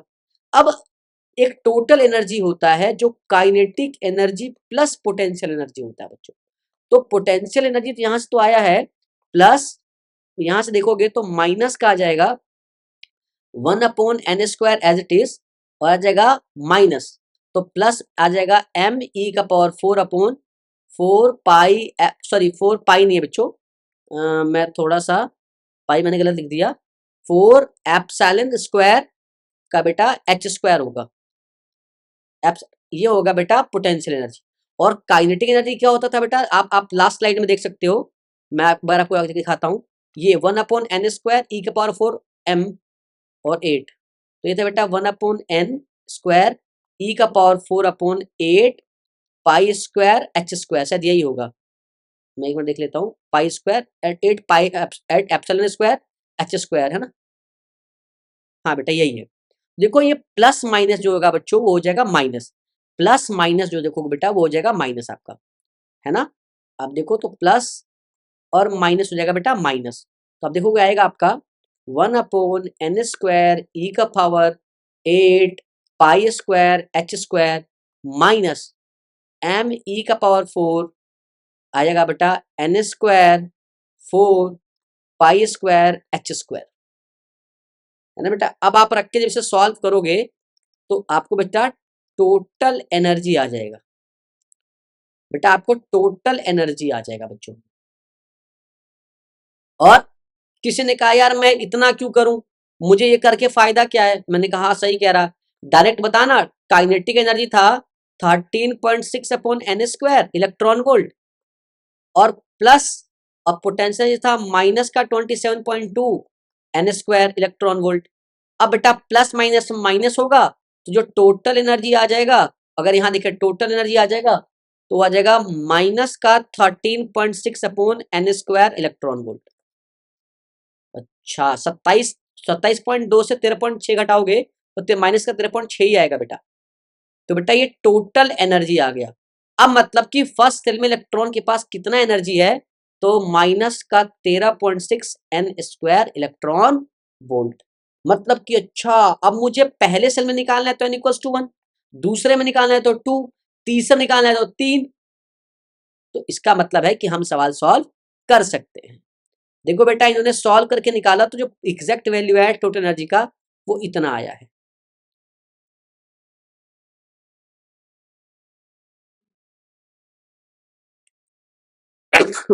बेटा यहाँ भी e का पावर 4 m था बेटा, यहाँ मैंने m नहीं लिखा है, m आप लिख लेना। और ये आप e का पावर 4 m कॉमन ले लोगे, है ना। अगर कोई कह रहा है कि मुझे मुझे मुझे बताओ, तो बेटा देखो e का पावर 4 m और बेटा n स्क्वायर, और मैं एक मिनट बेटा मैं आपको वो भी बता देता हूँ, कहीं बाद में बच्चे बोले कि भैया आपने वो तो कराया नहीं जो इम्पोर्टेंट था। ठीक है भाई, इम्पोर्टेंट ही करा देता हूँ तेरे को। भैया ये वैल्यू कैसे आई होगी तो सिखाओ, इधर आओ। तो देखो मैं इसी को बेटा ऊपर दिख रहा हूँ, तो आएगा e का power 4 m upon n square और epsilon square h square common आ जाएगा बच्चों। आपको दिख रहा है तो कॉमन आ जाएगा बेटा, और वहां बचेगा 1/8 इधर माइनस 1/4 बेटे, यही बचेगा 1/8 माइनस 1/4 बचेगा बच्चों, है ना। ठीक है, अब आप देखोगे कि जो वैल्यू है माइनस में आई है, तो यहाँ से माइनस में कैसे आएगा, तो e का power 4 m upon n square h square epsilon square, तो ये हो जाएगा बेटा 8 4 जा 32, ये हो जाएगा बेटा 4 और ये हो जाएगा माइनस का 8।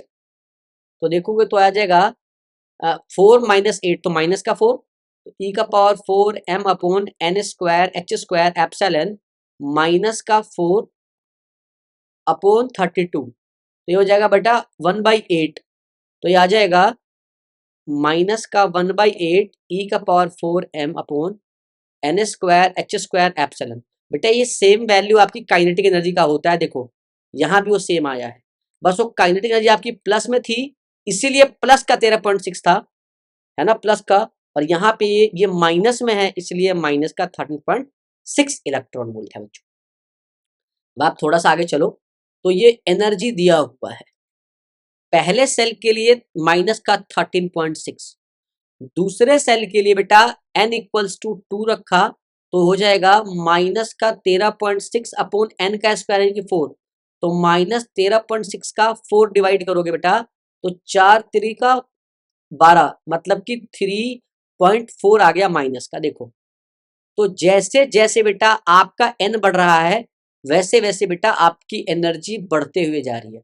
अब कोई कहेगा कि यार कैसे वैल्यू बढ़ रही है, पहले 13.6 था बाद में 3.4 है, लेकिन बेटा माइनस भी तो था, आप लोग माइनस नहीं देख रहे हो, माइनस को देखो समझ में आ जाएगा। देख रहे हो वैल्यू इंक्रीज हो रही है, तो यानी कि अगर न्यूक्लियस है बच्चों, अगर अगर न्यूक्लियस है तो पहला वाला सेल में जो इलेक्ट्रॉन की एनर्जी होगी वो कम होगी, दूसरे में बढ़ जाएगी, तीसरे में और भी बढ़ जाएगी, चौथे में और बढ़ जाएगी, पांचवें में और बढ़ जाएगी। तो जो इलेक्ट्रॉन ट्रांजिशन होगा वो हायर से लोअर होगा, यानी कि हमेशा सेकंड से फर्स्ट में आएगा, थर्ड से सेकंड में आएगा या थर्ड से फर्स्ट में जाएगा।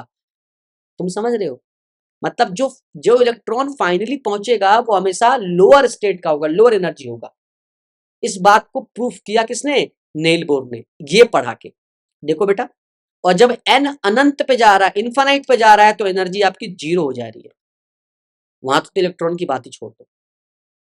तो इसको एक बार रीड करो, लिखा है the energy of the some of the shells in shown more negative the energy, more negative, जो ज्यादा नेगेटिव है, यानी कि माइनस का 13.6 मोर नेगेटिव है, energy more stable is the cell.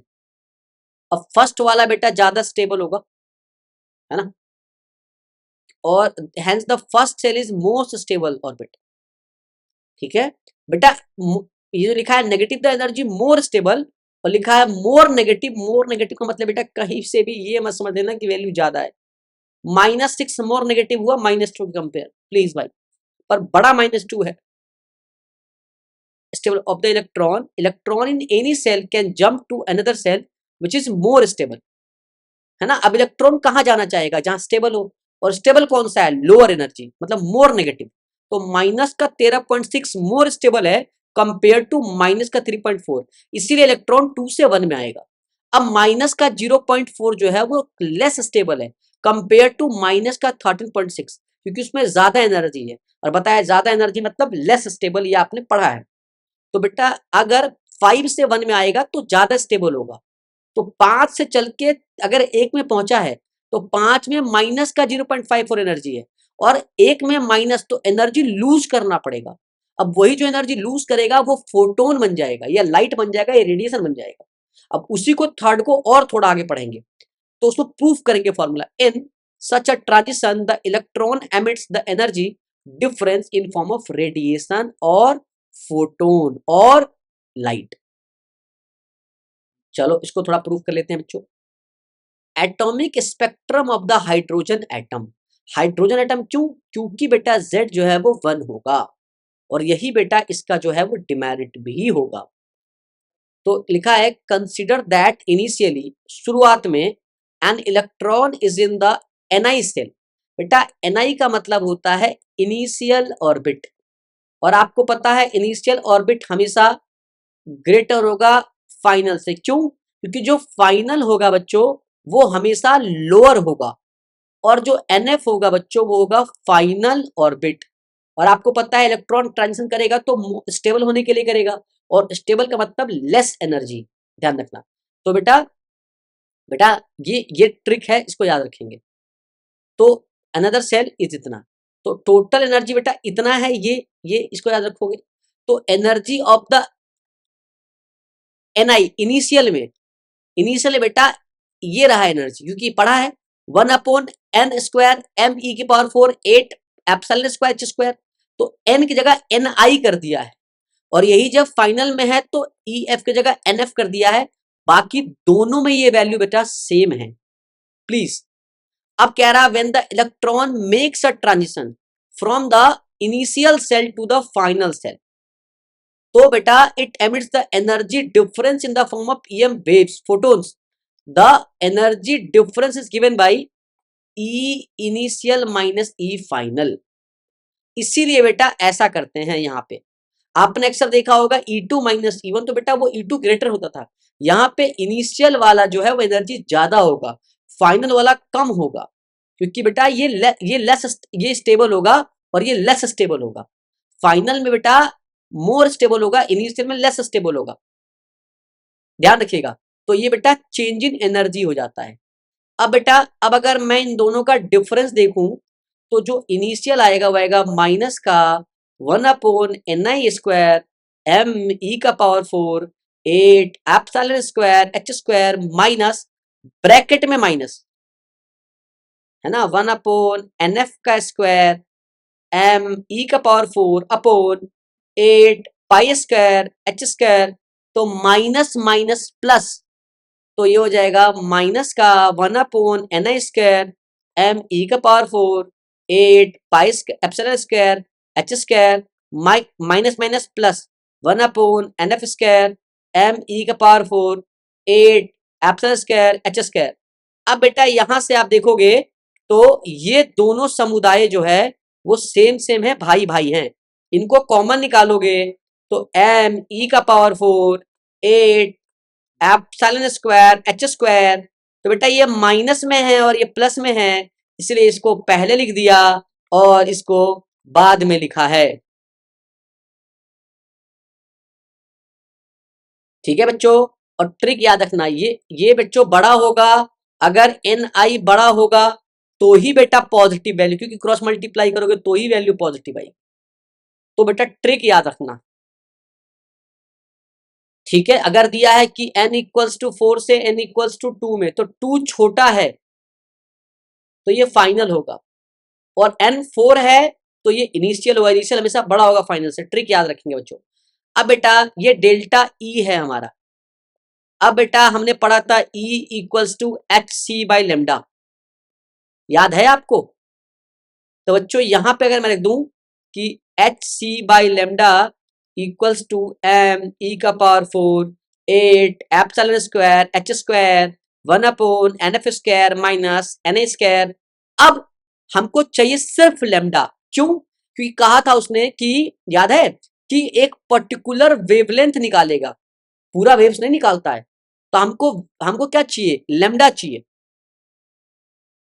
है ना? देखो नेक्स्ट नेक्स्ट स्लाइड में देखो, तो बेटा एच सी बाई लेमडा है ना, और ये पूरा, तो हमको 1 बाई लेमडा चाहिए, तो ये पूरा वैल्यू इधर आ जाएगा। तो 1 बाई लेमडा इक्वल्स टू होगा एम की पावर एम ई की power 4 8 epsilon square H square, और बेटा उधर से एच सी भी आया है तो यहाँ एच इंटू सी होगा, और N F square minus N I square. अब बेटा H square into H H cube हो जाएगा। So 1 upon lambda M E की power 4 upon 8 epsilon square H square और सी, और आएगा बेटा 1 upon N F square minus N I square. अब बच्चों ये बच्चे जो आपको नहीं समझ में आता है, वो यहां से आपको बच्चों समझ में आना शुरू हो जाएगा कि यार गुरुजी क्या पढ़ा रहे हैं, बहुत बढ़िया। इसमें देखना क्या है, अब ये पूरी वैल्यू कांस्टेंट है, एम कांस्टेंट है, के लिख देता हूं, इलेक्ट्रॉन कांस्टेंट है, 8 कांस्टेंट है, एप्सिलॉन कांस्टेंट है, एच कांस्टेंट है, और बच्चों सी भी तो कांस्टेंट ही है, C 3 into 10⁸ metre per second. तो बेटा इसको बोल दिया आर, तो 1 by lambda equals to R, और आर को बोल दिया Rydberg for constant N F square minus N I square, और जो आर की वैल्यू है वो कैलकुलेट करा रखे, तो आया 1.1 10⁻7 पर मीटर। क्यों? क्योंकि बेटे इसको उल्टा कर दिया। ठीक है, और या तो आप ऐसे रख लेना कि 1 upon R equals to 91 nanometre. बेटा ये ट्रिक है, अगर आप 1 अपॉन आर को 91 नैनोमीटर रखोगे तो बेटा ये ट्रिक है, आपको न्यूमेरिकल इजी हो जाएगा। मैं डैम श्योर आपको गारंटी से कहता हूं कि आपका न्यूमेरिकल इजी हो जाएगा, आपका न्यूमेरिकल बेटा बहुत इजी हो जाएगा। आप सोच नहीं सकते कि ये इजी किस लेवल पे हो जाएगा। अब तुमको लगेगा यार ये इजी कैसे हो जाएगा, बेटा जब सवाल करेंगे तो याद रखना बहुत बढ़िया हो जाएगा। तुम टेंशन में आ जाओगे कि ये हो क्या रहा है। आप थोड़ा सा ट्रिक अगर और आजमाना चाहो तो इसे देखो, अगर लेमडा को ऊपर भेजो और आर को नीचे भेज दो, तो ये हो जाएगा 1 by R equals to lambda into में 1 upon N F square minus N I square. अब ये कर सकते हो या नहीं, पहला तो ये, पहला चीज तो ये बेटे आपको देखना है कि क्या ऐसा हो सकता है, क्योंकि ये मल्टीप्लाई में है तो कर सकते हो।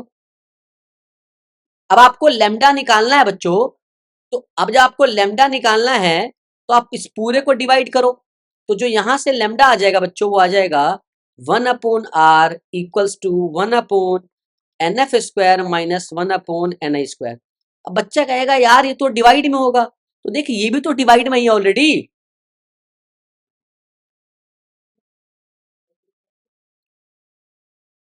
नहीं समझ में आएगा कोई बात नहीं, इसको डिस्कस कर लेंगे। ये थोड़ा अभी आप देखोगे सवाल आपसे हो जाएगा इसके ऊपर डायरेक्ट हम 91 नैनोमीटर रख देंगे, सवाल हो जाएगा। ठीक है, ऐसा नहीं होगा तो एक काम करना, इसको अगर आपको बेसिक और बेसिक जानना है तो इसे आप अभी रहने दो, मैं थोड़ा सा और जब कराऊंगा तो मैं वो बता दूंगा। ठीक है, थोड़ी देर और आगे आगे इसको और डिस्कस करेंगे, लेकिन ये आप स्लाइड याद रखेंगे। ठीक है, spectral series and the Rydberg formula.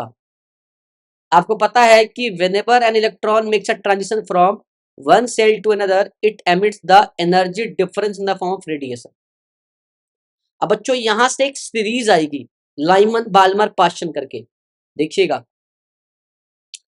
Lyman Balmer पाश्चन bracket और पी फंड। तो पी फंड आप रहने दोगे, ये आप नहीं पढ़ोगे। अब मेरे साथ साथ रिपीट करना। मैंने बोला लो बीपी, बीपी हाई। मैंने कहा लो बीपी, मैंने कहा लो बीपी, बीपी हाई। ये याद करने का ट्रिक है। तो ये हो जाएगा एन, बेटा आप शुरुआत करोगे एन इक्वल्स टू 1 से, तो ये हो जाएगा एन इक्वल्स टू 1, ये हो जाएगा 2, ये हो जाएगा 3, ये हो जाएगा 4, ये हो जाएगा 5, ये हो जाएगा 6। तो लाइमन का मतलब 1, कहने का अर्थ है कि कहीं से भी अगर अनंत से भी इलेक्ट्रॉन निकल के अगर 1 पे आ रहा है तो ये लाइमन है। अगर फाइनली इलेक्ट्रॉन 1 में आ रहा है, मतलब वो इलेक्ट्रॉन जो पहले स्टेट में आ रहा है n इक्वल्स टू 1 पे आ रहा है, तो वो लाइमन सीरीज का पार्ट होगा। इनफाइनाइट से लेके अगर 2 तक, अगर 2 का भी इलेक्ट्रॉन 1 में आ रहा है तो बेटा ये लाइमन सीरीज है। ये ट्रिक बता दी याद करने की। और अगर कोई n इक्वल्स टू 2 पे आ रहा है, यानी कि फाइनल किसी का 2 है, तो अगर फाइनल 2 है तो देखते ही कह दोगे ये बाल्मर सीरीज है। और अगर n इक्वल्स टू 1 को क्या देगा तो कह देना लाइमन सीरीज है। बिल्कुल घबराने की आवश्यकता नहीं है। कोई कह देगा n इक्वल्स टू 3 है, लाइमन बाल्मर पाश्चन, तो ये बेटा पाश्चन सीरीज है। इसी तरह से बेटा मैंने यहां लिखा हुआ है, देखो डायग्राम, कि अगर ये देखो ये n इक्वल्स टू इनफाइनाइट की सबसे ऊपर की सीरीज है, तो यहां से चल के वो 1 पे आ रहा है, n इक्वल्स टू 1 पे बच्चों। और चाहे वो 5 से आए, 4 से आए, 3 से आए और चाहे 2 से आए, लेकिन सबका फाइनल पॉइंट 1 है। तो when electron jumps from any higher level to n equals to 1, this is called Lyman series. अगर n इक्वल्स टू 2 पे है तो बाल्मर सीरीज, और 3 पे है तो पाश्चन सीरीज, 4 पे है तो ब्रैकेट सीरीज, और 5 पे है तो पीफर्ड सीरीज। बच्चों अब इलेक्ट्रॉन ट्रांजिशन कर रहा है तो किस सीरीज का है, अब ये भी मैटर करता है बच्चों। तो जब सवाल करेंगे और बोलेंगे कि भैया n इक्वल्स टू 6 चल के n इक्वल्स टू 2 पे आया, तो आपको समझना पड़ेगा कि भैया ये तो बाल्मर सीरीज है। किसी ने बोला n इक्वल्स टू 4 से n इक्वल्स टू 3 आया, तो कहना पड़ेगा पाश्चन सीरीज है। कोई कह रहा है n इक्वल्स टू 5 से n इक्वल्स टू 1 है, तो आपको समझना पड़ेगा कि ये लाइमन सीरीज है मेरे बच्चों। ये आपको देखना पड़ेगा। थोड़ा सा अगर आप आगे चलें तो अब इस पे एक न्यूमेरिकल है, और नेक्स्ट स्लाइड के बाद आपका चैप्टर जो है वो कंप्लीट हो जाएगा। लिखा है find the shortest wavelength and longest wavelength in Balmer series. Remember that energy and wavelength are inversely related to bigger the transition forms of energy, smaller will be the corresponding wavelength। अरे वाह, कोई नई बात थोड़ी ना बताइए गुरुजी। और इस पे कई बार क्वेश्चन आया हुआ है। नीट में तो उठ के आया ही आया है, जे में तो आता है बेटा, सीबीएसई में कई बार क्वेश्चन आ जाता है। अब मैंने यहाँ 5 सीरीज बना रखी है, देखें, है ना, देखें, लाइमन दे रखा है। अब एन इनिशियल है और एन फाइनल है। शॉर्टेस्ट वेवलेंथ कह रहा है कि बताओ इस सीरीज का, यानी कि लाइमन सीरीज का वेवलेंथ कहां से शुरू होता है यानी कि शॉर्टेस्ट, और कहां तक जाता है यानी कि लॉन्गेस्ट। मतलब कि वो बताओ मिनिमम, जहां अगर ऐसा कौन सा वेवलेंथ है जिसे हम पहचाने कि लाइमन का है, तो लाइमन का जो लेमडा शुरू होता है वो शॉर्टेस्ट यानी कि निकाल लेंगे, और कहां तक जाता है हम वो भी निकाल लेंगे। ऐसा ही हम बाल्मर का निकालेंगे कि बाल्मर का लेमडा कहां से स्टार्ट होता है और लेमडा कहां तक जाता है, यानी कि बेटा शॉर्टेस्ट और लॉन्गेस्ट। तो इस तरह से लाइमन, बाल्मर और पाश्चन, ये 3 आप सॉल्व कर लीजिएगा। ये 3 आएगा ही आएगा, ये 3 पक्का आएगा। ये मैं कह रहा हूं आएगा, 100% आएगा। आप इसको पढ़ के जाइए। सर सवाल करके तो बता दो। ले भाई, करके बता देते हैं। तेरे हिसाब से मैं एक लाइमन का ले लेता हूँ। चल, मैंने एक लाइमन लिया और लाइमन का मैं करा देता हूँ। चल आजा। थोड़ा सा देख, तू भी आज खुश हो जाएगा।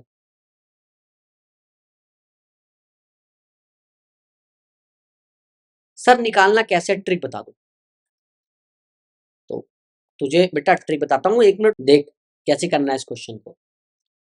अगर मैं लाइमन को लेता हूँ, ठीक, तो समझ, अगर मैंने लाइमन ले लिया, एक सवाल कराऊंगा सब समझ जाएगा।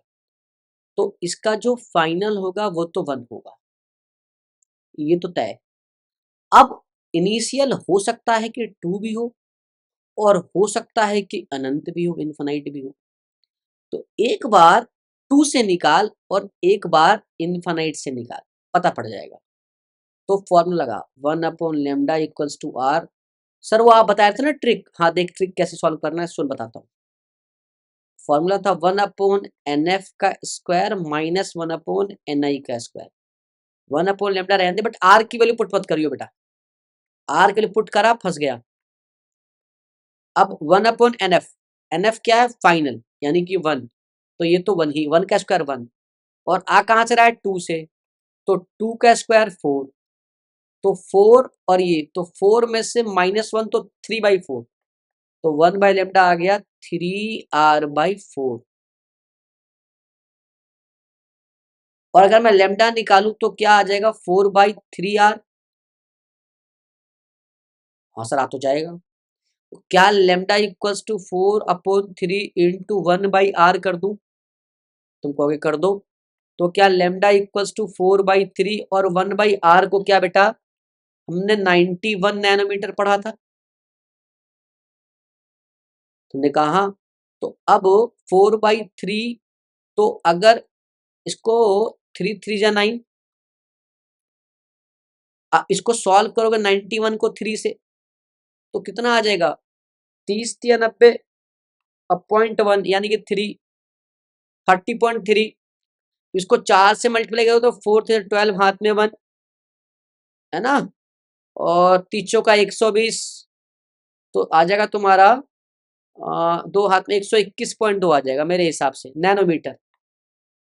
हालांकि जो मिस्टेक वो कर लेना, है ना। अब बेटा ये नैनोमीटर आया, 121.2 नैनोमीटर आया।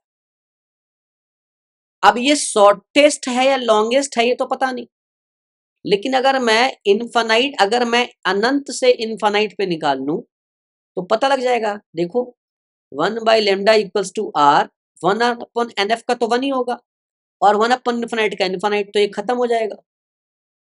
तो 1/λ जो होगा बच्चों वो होगा 1 इंटू आर, तो जो लेमडा हो जाएगा बच्चों वो हो जाएगा 1/r, और 1/r एक्चुअली में 91 नैनोमीटर होता है, तो जो लेमडा आया वो 91 नैनोमीटर आया। तो देखो ना कि n इक्वल्स टू 1 पे ये 121.2 नैनोमीटर था, और जैसे हम n इक्वल्स टू 2 पे, n इक्वल्स टू 3 पे, अगर हम n इक्वल्स टू इनफाइनाइट पे निकाला तो ये आया 91 नैनोमीटर। तो सर ये तो घट रहा है, यानी कि लॉन्गेस्ट होगा 1 पे और लोएस्ट होगा 91 नैनोमीटर, मतलब इनफाइनाइट पे। बेटा लार्जेस्ट कहाँ है, n इक्वल्स टू 1 पे, और शॉर्टेस्ट कहाँ है, n इक्वल्स टू इनफाइनाइट पे। सर इस तरह से बालमर में भी करा दो, ले बेटा तुझे बालमर में भी करा देता हूँ। क्यों क्यों क्यों परेशान क्यों हो रहा है तू, कोई बात नहीं, ले घबरा मत बिल्कुल भी, ले तेरा बालमर भी करा देता हूँ। बस बस तेरा ये यहाँ से तो है, यहाँ यहाँ ये हटा दे, है ना। अब बालमर ले ले। तो बालमर में एक चीज है कि तेरा बालमर आएगा कहाँ से, तो बालमर देखिएगा तो आएगा एन फाइनल जो है वो तो 2 रहेगा, मतलब बालमर में तो फाइनल 2 ही रहता है ना, और एन इनिशियल हो सकता है कि 3 हो, और एक में जो एन इनिशियल होगा वो इनफाइनाइट होगा। यहाँ पे एक तो होगा तेरा ये एनएफ को 2 कर ले, और एन इनिशियल को यहाँ 3 कर ले, कि 3 से 2 जाएगा इनिशियली, और एक इनफाइनाइट जाएगा, है कि नहीं। अब लगा एनएफ कितना है 2, तो 2 का स्क्वायर 4, और एनआई कितना है 3, 3 का स्क्वायर 9, तो अभी आ जाएगा 9 ऊपर और 4 इधर, तो आ जाएगा 9 4, तो आ जाएगा ये 39 4 जा 36, ऊपर जाएगा 9 माइनस 4 आ जाएगा 5, है ना बच्चे। तो यह आ जाएगा 30, जो लेमडा आ जाएगा 36/5 आर। बेटा इसको समझ रहे हो ना, इसको ऊपर ले गए, इसको नीचे ले आए,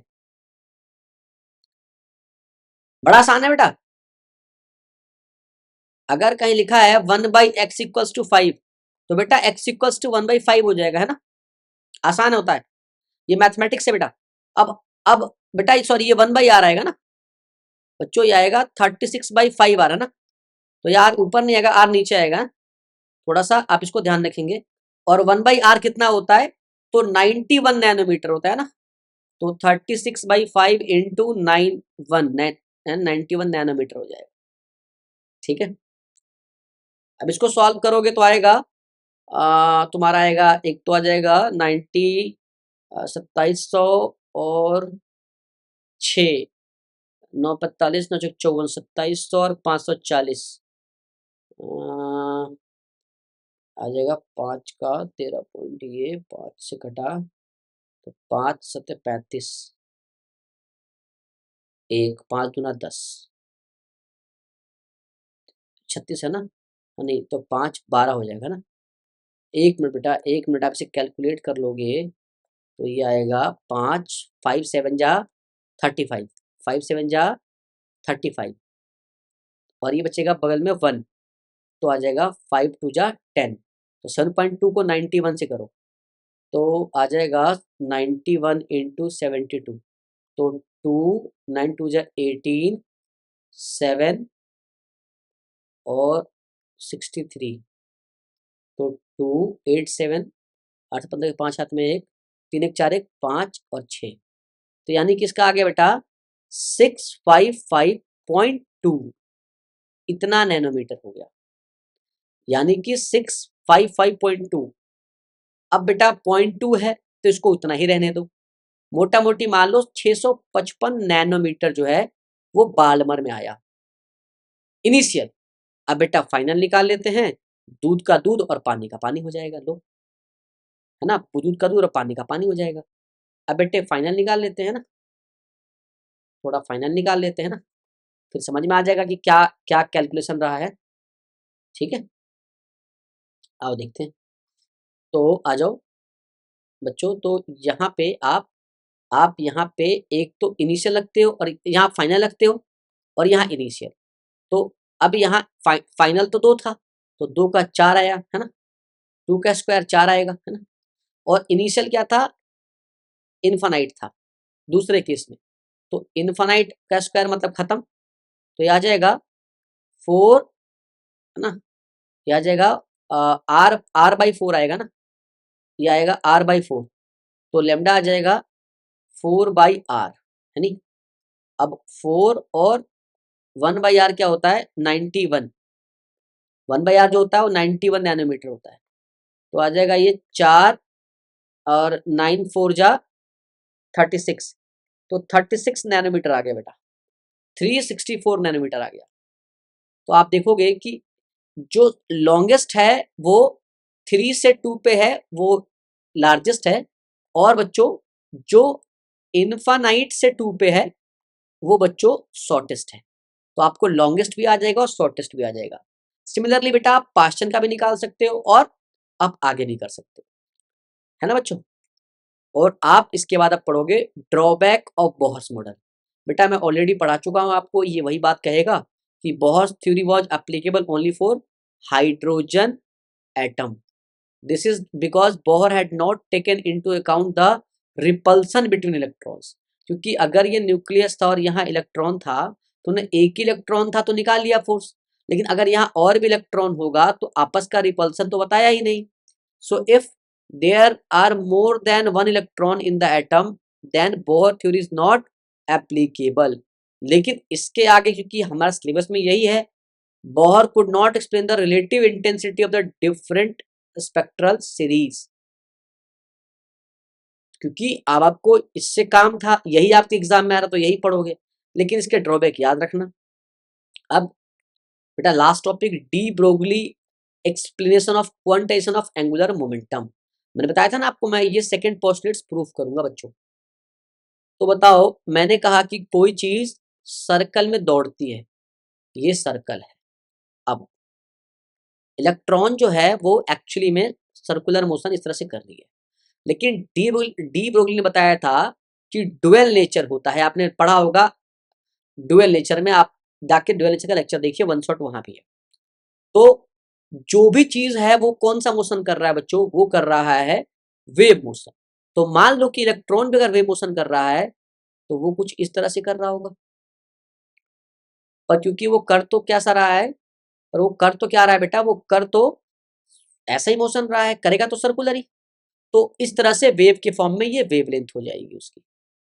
तो अब एक बात बताइए, वो घूमा कितना, ये सर्कल का रेडियस है, तो आप बोलोगे वो कितना घूमा, तो 2 पाई आर घूमा।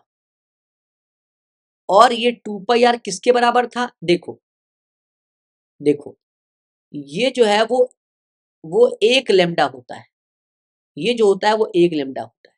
तो ऐसा 2 पाई में कितने लैम्डा होंगे, तो इसको इन्होंने इक्वेट कर दिया n लैम्डा से। देखो 2 पाई आर समझ गए, ये पूरा 2 पाई घूमा है ना, 2 पाई आर। अब 2 पाई आर क्या होता है, सरकमफेरेंस ऑफ द सर्कल, अगर पढ़ा हो तो पता हो। और ये जो n लैम्डा समझ में आ गया, मतलब कि ऐसे वेव में कितने लैम्डा, एक तो लैम्डा है, अब ऐसे कितने। तो देखो ना, अगर यहां से देखो तो यहां से ये एक, फिर इस तरह से ये दो, देख रहे हो ना बेटा। तो ऐसी कितने लैम्डा, तो ये n लैम्डा। अब आपने पढ़ा है डी ब्रोगली में lambda equals to H by P, या h equals to m into V. तो यहां पुट करोगे तो आएगा 2 pi R equals to n, lambda के बदले h upon m into V. और बच्चों अगर ऐसा पढ़ा है आपने, तो फिर आपका दायित्व तो बनता है कि mv को ऊपर ले जाओ और 2 पाई को नीचे ले आओ। तो हो जाएगा उधर M V R equals to नीचे आ जाएगा एन एच अपॉन 2 पाई। और यही तो बोहर का सेकंड पोस्टुलेट था बच्चों। देखो ना बच्चों, यही तो सेकंड पोस्टुलेट है, this is the quantization of angular momentum. और यहां आपका चैप्टर होता है द एंड। और कुछ एनसीईआरटी के इंपॉर्टेंट क्वेश्चंस एटम के भी और डुअल नेचर के भी बेटा मैं लेके आऊंगा। ये बेटा मैं आजकल में लेक्चर अपलोड कर दूंगा आपके लिए। तो नहीं नहीं में बेटा बहुत कुछ हो रहा है, अगर आप कवर करो, मेहनत करो करो, और अगर लेक्चर अच्छा लगे तो बेटा रिस्पॉन्स करो आप, है ना। हमें भी बेटा मोटिवेशन चाहिए कि हम जो पढ़ा रहे हैं आपको समझ में आ रहा है कि नहीं आ रहा है। आज के लिए बेटा थैंक यू सो मच, आप यहाँ तक लेक्चर देखिए और समझिए, गंभीरता से समझिए, खूब मेहनत से देखिए, ठीक है। कोई दिक्कत आता है, डाउट आता है बेटा, आप बताइए, वो भी क्लियर करेंगे। थैंक यू सो मच बच्चों आज के लिए।